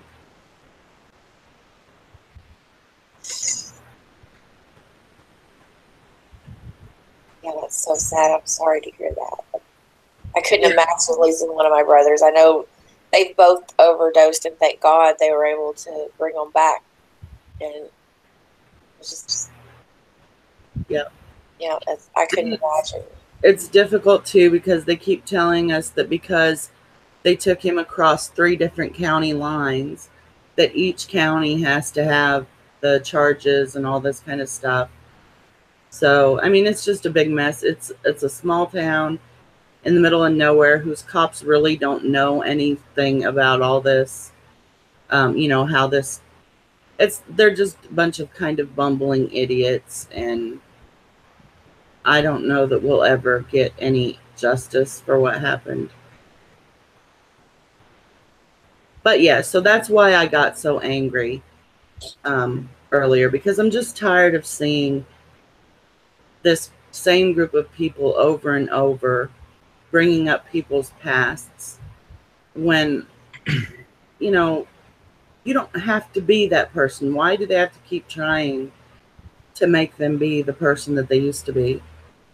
I don't know. These people, I cannot, and it's not just, that little group. There's quite a few out there, and it's, I don't know. Are they that dissatisfied with their lives to begin with? That's what I wanted to know. Because I know one of them in that group, I know one of them went and they knew Angry Grandpa, and they know Kid Behind the Camera, and Angry Grandpa and the Kid Behind the Camera had to get restraining orders. I mean, it was just so bad, the harassment and stuff that she did. And they ended up having to get restraining orders. Now, if you're that dissatisfied with your life, change it. Do something about it. YouTube should do something about it. If it point, they cut them off. What is YouTube? You can't, because not something like that, because it's freedom of speech. It's not freedom of speech. No, it is. Harassment. Well, that was orders. No, that was in personal life. That wasn't on. I mean, yeah, it was on YouTube and everything, but that was in personal life. But it's still connected to YouTube. I mean, that's just taking. Look, she or they can put whatever they want on there, but that's not going to stop the real life shit. That's not going to stop the real life stuff. And besides, it is freedom of speech. If they're not able to be in a community where they've got backing and they're getting attention for doing the things they're doing, and they're not exposed to other people that they can harass, then they're not going to have a reason or a way to harass these people. And YouTube, they weren't harassing just on YouTube. They were recording their harassment and putting it on YouTube. Well, that's what I'm saying. I'm talking, they were physically there. They were physically, That's what I'm saying, though. That's that person taking it. But no. What I'm saying is, it's freedom of speech. You can have that on there. It's part of your freedom of speech. What you cannot do, you cannot incite riots and things like that. If you speak and you incite a riot, or if you incite any time of criminal activity, whether it be battery or this and that, assault, if you speak like that to where it rises a group of people to physically harm someone else, then you don't know. That goes against your freedom of speech. But they're allowed to say that. Well, just like what happened with Roseanne. That wasn't on the TV show. That was on Twitter, and the network decided to take the show off because of the way that it was affecting people in the outside world. It had nothing to do with that station. It was just she was hired by that station to do a show, and you have to show some sort of decorum. There is a conduct clause when you do these shows. Just like I remember Roma Downey, Roma, whatever her name is, when she was doing that Angel show. She loves to ski, but a clause in her contract, because she was hired by CBS, she couldn't ski because it was an opportunity for her to get hurt. There is when you're hired like that, you are hired by that company.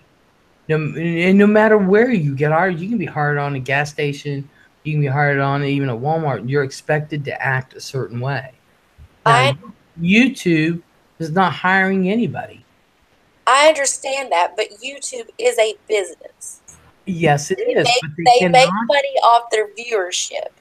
And as a good business move, you do not want someone on your platforms like that are harassing people and running people off of YouTube, or making people look at YouTube in such a derogatory way, because there is so much harassment and it does get taken out of YouTube and into the real world. So when someone's doing that, they should shut them down. It's simple as that. It doesn't look good on YouTube. Bashful. Then run for Congress and change the law. It doesn't have to be a law, Les. It's their business. They are the ones that decide I realize they are a business, but when you do that, then you get into censorship, which nobody wants, and you get into your freedom of speech. It's all under the freedom of speech. But what about the terms of service? They have their terms of service. What are they doing wrong? Well, it just doesn't make good business sense. I mean, if you just go back to the case with and I don't agree that these bakers should not have made the cake for the couple, but they have a right to decide who they're going to give business to. They have that right. And if it looks bad on YouTube to have, just like they made Jake Paul or Logan Paul, whatever the Paul brothers is, take down his video about the suicide force, they can dictate what you can and can't put on YouTube. And if these people are causing that heartache to people, then they should not be allowed to be on YouTube. But that one had to do with because of the platform they're on, which is for kids, and that they had that suicide hanging and stuff. That was for kids. But Bashful, they didn't take away their channel. They made them take down the video and the Pauls apologized because they were losing viewers. But YouTube does have that kind of responsibility because they were for kids. Now, if they had put it in our community, they wouldn't do jack shit. Okay, is her channel or their channel, whatever, is it restricted? Can a child come across one of their videos that they have up? Point is, or in this community, they put I mean, it up. not only children watch the Pauls. I know a lot of adults will watch them because they're such. Well, I know that. I know too. You know, but you cannot take away someone's right to free speech. You may not like it. You may not like it. But I can go out there now, videotape, beat the shit out of someone, come back in, put it on YouTube, and nothing can be done to me. It's not just the freedom of speech, though, Les. It is harassment. If they're actually someone is being able to. But you got to understand, this is YouTube. This is the internet. If you don't like it, like I've told people, don't watch it. But what you're not understanding is obviously the office or the police thought that there was something, or they wouldn't have given them a restraining order. You're not understanding. The restraining order had nothing to do with YouTube. The restraining order had to do with somebody literally physically going over to their property, starting shit with them. It had nothing on YouTube. It had nothing to do with YouTube. They met on YouTube, though. They are allowed. It doesn't matter. It doesn't matter if they met on YouTube. If this person saw these other, saw Angry Grandpa and kid behind the camera. It doesn't matter if they saw them on YouTube. They lived close by. They started shit. It's not like they didn't know each other to begin with. They didn't know each other before YouTube. Yeah, but they lived close by. So what if they met on YouTube? People meet on YouTube. They meet on YouTube. The restraining order had nothing to do with events that happened on YouTube. What it was, they recorded the events and then put it on YouTube. You're allowed to do that. It just doesn't make good business sense. People put that shit on YouTube, Facebook all the time. I was showing people freaking out in public and stuff. You can do that. That's called freedom of speech. It doesn't matter. You know what? You know what makes good business sense? Is that when people put shit on there like that, who are big YouTubers, they monetize, they go viral, they make money. That makes more business sense.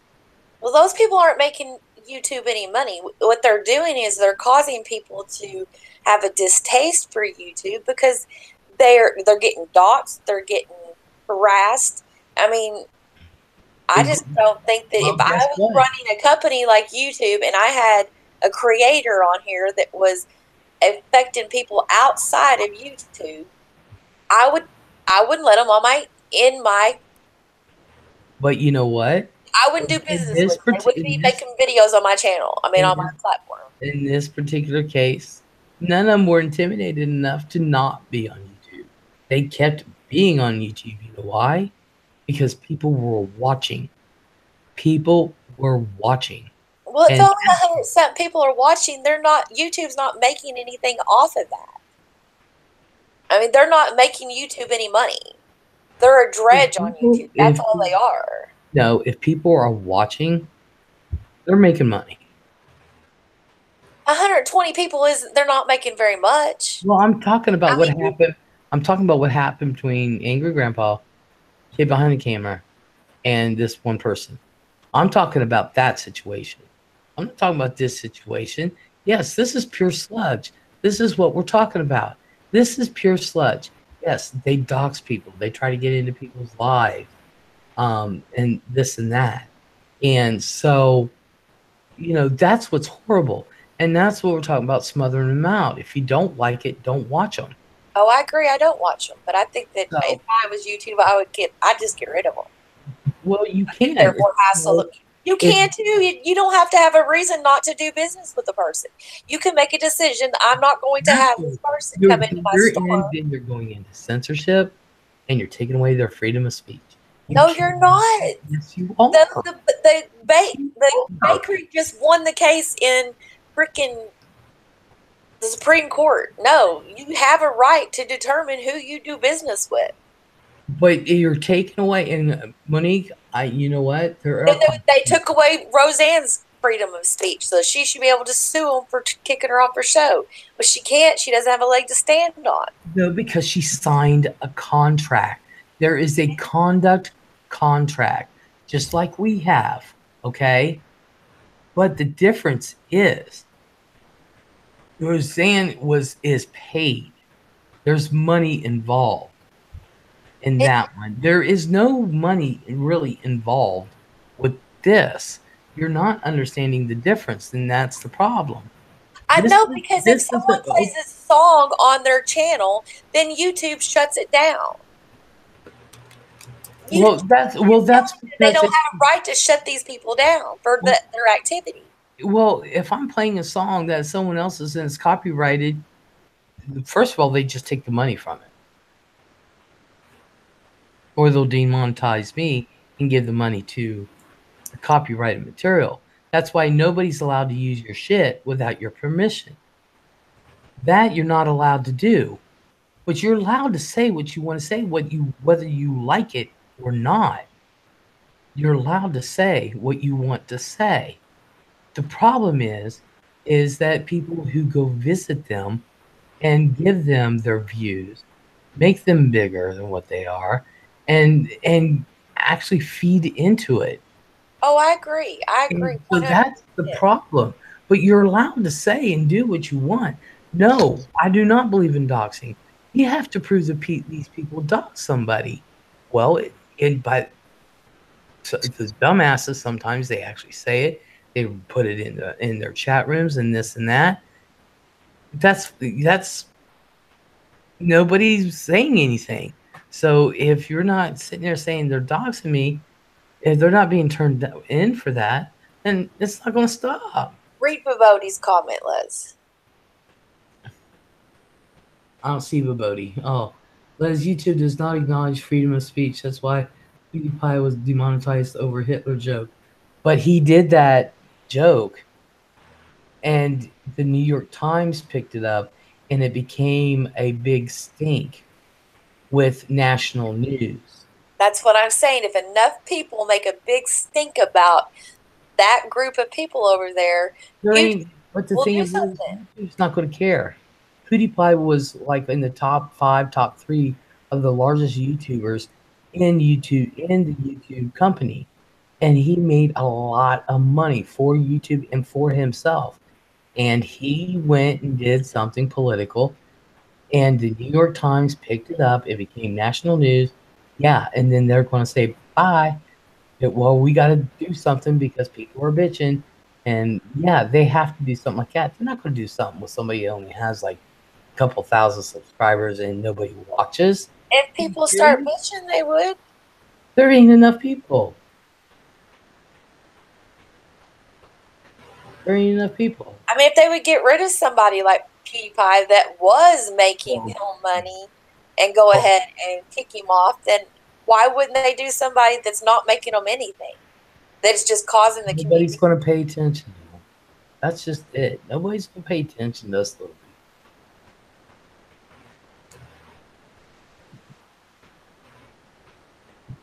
You are full of people who have freedom of speech on YouTube. No, you do have terms of service, conduct on here. You really do. But not enough people's going to turn them in. Nobody's going to, not enough. There's not enough. Well, all you actually need is one good attorney to get in the middle of it. Who has the money? So what you do is... I want to do it pro bono. So what you do is you just ignore them. You starve them out, smother them, whatever you want to call it. Don't give them the views and continue to be who you are. And then one day when Katie's big enough, she can speak. Right? Katie, yeah. She can speak and say her mind and say what she wants to say and have, she's listened to in this community, but she needs to let YouTube hear her. Right. And one of these days she'll be there. Right now, that's all you can hope for. They're not going to pay attention to little people. Oh, I agree. People just need to quit watching them. I mean, Agreed. That's what I said. Just don't watch them. The few of them that are their fans or their followers or whatever, like that, like, you know, who cares what they sit over there and say about people? Because obviously they're kind of trash themselves, or they wouldn't be hanging around in that community. That's what I'm saying. If you know people are like that, watch it. If you go watch in the room, don't say anything. Watch who's in the room, and then you know who to avoid. You know Right. who to avoid. And if you don't watch them, then you don't know what they're saying. I mean, that's the other thing is people need to stop watching them and then running it back and saying, "Oh, did you hear them say da da da da da?" Well, that's just fueling the fire, because then that person that has reported it to the next person gets the next person pissed off, and then they start talking about them, and it just gives them. I don't. I know you don't. I don't talk about them. I'll talk about them, you know, if somebody sends me a text. Right. You know, but I'll talk about them there. I'll be like, "This is crime shame." You know, Right. I even in private, I don't say anything nasty about people. I'll be like, "Fuck this shit," you know. But that shit I would say out loud. You know, fuck it. Fuck Yeah, I them. don't understand, like, when Katie's live, why they come into the room and it's like, "Oh, did you hear the bear is saying this right now over her stream?" Well, why are you doing that? You're trying to start trouble. You know, Katie really doesn't need to hear what that woman says, because, in all honesty, Katie is so much a better person than that other person over there. And her opinion about Katie matters none. And the few people that watch her, their opinion about Katie doesn't matter at all. That's all jealousy too. Like, they're just jealous because Katie gets more views than the rest of them. Yeah, but Bodie's right. Unfortunately, people like to watch train wrecks. They do. I've not been, like I said, I get screenshotted stuff, but I've not been to any of their channels to watch things. Except for one time, I was at the eye doctor's for checkup, and they were like, "Les, you got to watch their streams. So and so's on there," and I was like, "You got to be fucking kidding me!" But I never said anything. I was just watching it, and but you look at who's in the room, and I know who to avoid. I'm dead serious. Yeah. I went to the old hag's live stream one time in the beginning of her whole saga with her teeth, and just mentioned to her that, you know, I know that dental colleges give discounts because they need people to go in there and get work done so that the students can do it. And I got blocked for saying that. Oh yeah, she blocks you hateful old hag. Like, Oh yeah, but I just don't watch them. I don't particularly care for them. Somebody's always going to watch that kind of shit. I don't, and I won't. And so, no, I won't say I won't. I don't really watch them. If I have time to watch videos and stuff like that, like Uber, if she's on when I'm on, I'll go in there and say hi. Janie's always on when I'm on, so I can't very well do that. But you know, with them, sometimes I'll just go and watch and know who to avoid. Dead serious. I'll be like, you know, that really is kind of a smart thing for creators to do, because then you know when they come in your chat whether it's someone you can actually trust or if it's someone that's just going to be a shit stirrer. Mm-hmm. And I do. Yeah. And I'll watch Katie's chat, and I just sit back and I'm going, "Oh God, you got to be shitting me," you know, because I'm seeing where they go, and I don't stay for the whole thing, so that maybe they don't either, because I'll watch like 5-10 minutes and then I'm gone. Most times because I can't stand to hear. Will someone please take them nursing suits? Yes, Monique. Yes. Yeah. Makes me what I tell you what. Sometimes it makes me go out and get me some scrubs and shit. Right.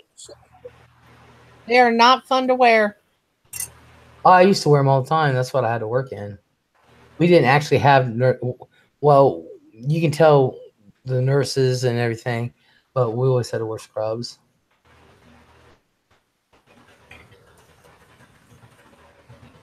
I'm sorry, Art, you got emotional. I could tell you was. That's why. Just know we all love you and we got you. Sean is still here. Awesome. Monique, I have 2 closets full of them. I thought it was just me. I ended up getting, a lot of people wanted them because actually it was kind of cooler in the summertime because they didn't stick to you like cotton does, you know? And so my friends were like, can I have a shirt? And can I have an outfit? I'll be like, yeah, you can have an outfit. I don't care. I ain't one no more. I don't know. What the fuck do I care? But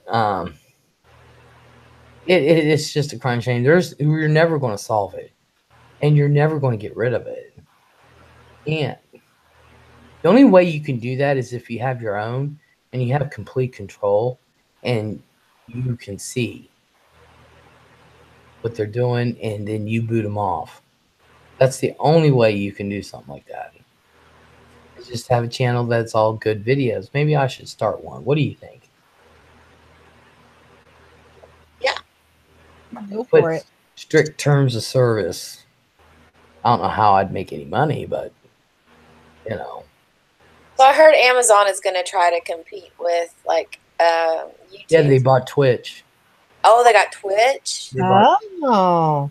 I actually have a Twitch account. I just haven't done anything with it yet. But yeah, I'm going to Twitch. Oh, I didn't know that Amazon did Twitch. They bought them. That's a popular platform. Yeah, Yeah, it's mainly a gaming platform, but they do have other platforms, and it's going to grow. And I actually have one, and it's called the Les. Of course. So, yeah, we'll go to Twitch. You can make more money off of Twitch. So, believe it or How not, do people make money off Twitch? Chris can explain it better than I can. But you can buy. You know how over here you can have a what's it called? You can buy Patreon. You know how you go into Patreon? Well, they have that over there, but they're like $5, $15, just depending. Okay. And they have that. Somebody like if other channels recognize you and things like that, you make money like that. You make money by people watching you. That kind of thing. There's like 5-6 different ways to make money. They're a little stricter sometimes. They are a little stricter on some things than YouTube, but it's worth it. And 24 hours after, like, say I stream on Twitch, if I wait 24 hours, I can load that onto my YouTube and I can play it.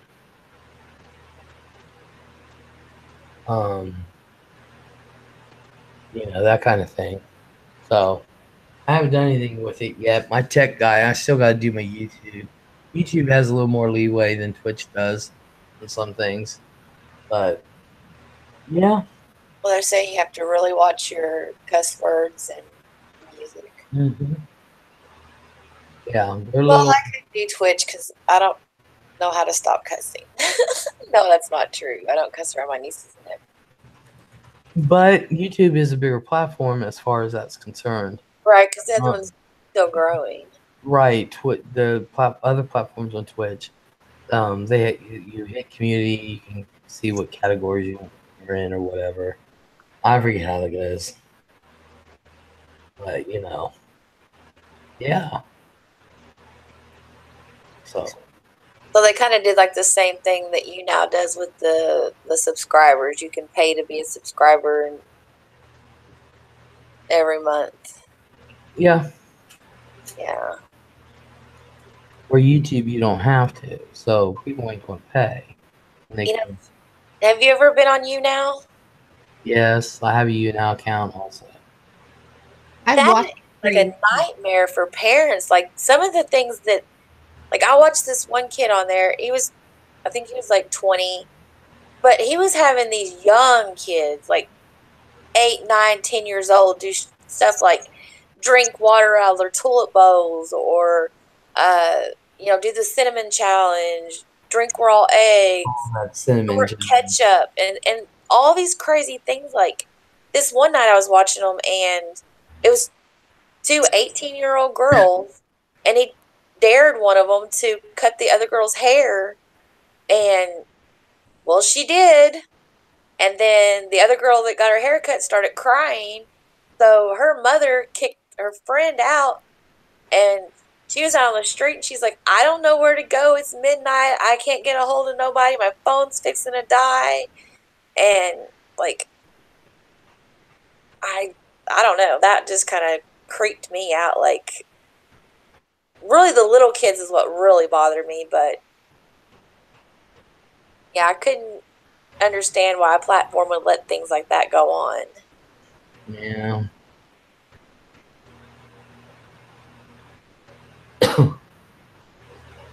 And that's how I found Peter Mon, was on YouNow. Yeah. Yeah. All I saw on YouNow was a bunch of young girls half dressed. Yeah. There's a lot of them.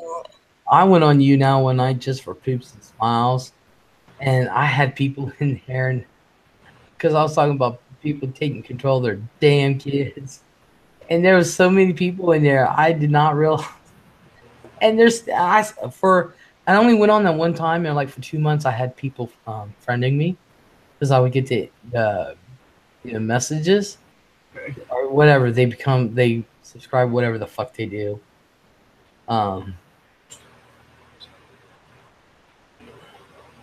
It's weird. There was a mother-daughter streamers, I guess is what you would call them, and they said the daughter was 13. She didn't look 13 to me, but their gig was getting on there and dancing on a stripper pole. Oh, and she was letting this little girl do this, and I mean, these perverted men were all up in this room, throwing money at them because of it. And I was like, that's so disgusting. Like, yeah, I couldn't get that one. I don't like YouNow, so I think I only went on twice. I couldn't even tell you what my YouNow account is. Yeah, I haven't been on there in a really, really long time. The only good thing is if there's lurkers, I can see who they are. Somebody suggested it to me because there were a lot of teenagers on there, and I'm writing a young adult novel, so they said that would be a good place to go listen to like their lingo and the way they talk. And so I was kind of started out as a research thing, and then I got drawn into it because it was just so much, like, I just couldn't believe the things that I was actually seeing. Yeah. I can't believe it. Half the things I see anyway. Yeah. I just don't watch it. But I'm going to go and search for other good channels. Sorry, Katie, I'm here. I have 2 things I need to say. Yeah. Bashful Dame, what is your puppy's name? And did you make that quilt that he's laying on? No, I did not make the quilt she's laying on. Oh, I got it at Walmart, and her name is Susanna. Oh. That's a pretty quilt and an even prettier dog. Oh, okay, sorry. I just had to know. I wish I could get my Chihuahua and Pit together so I could take both of their pictures, but my Chihuahua will not go near her.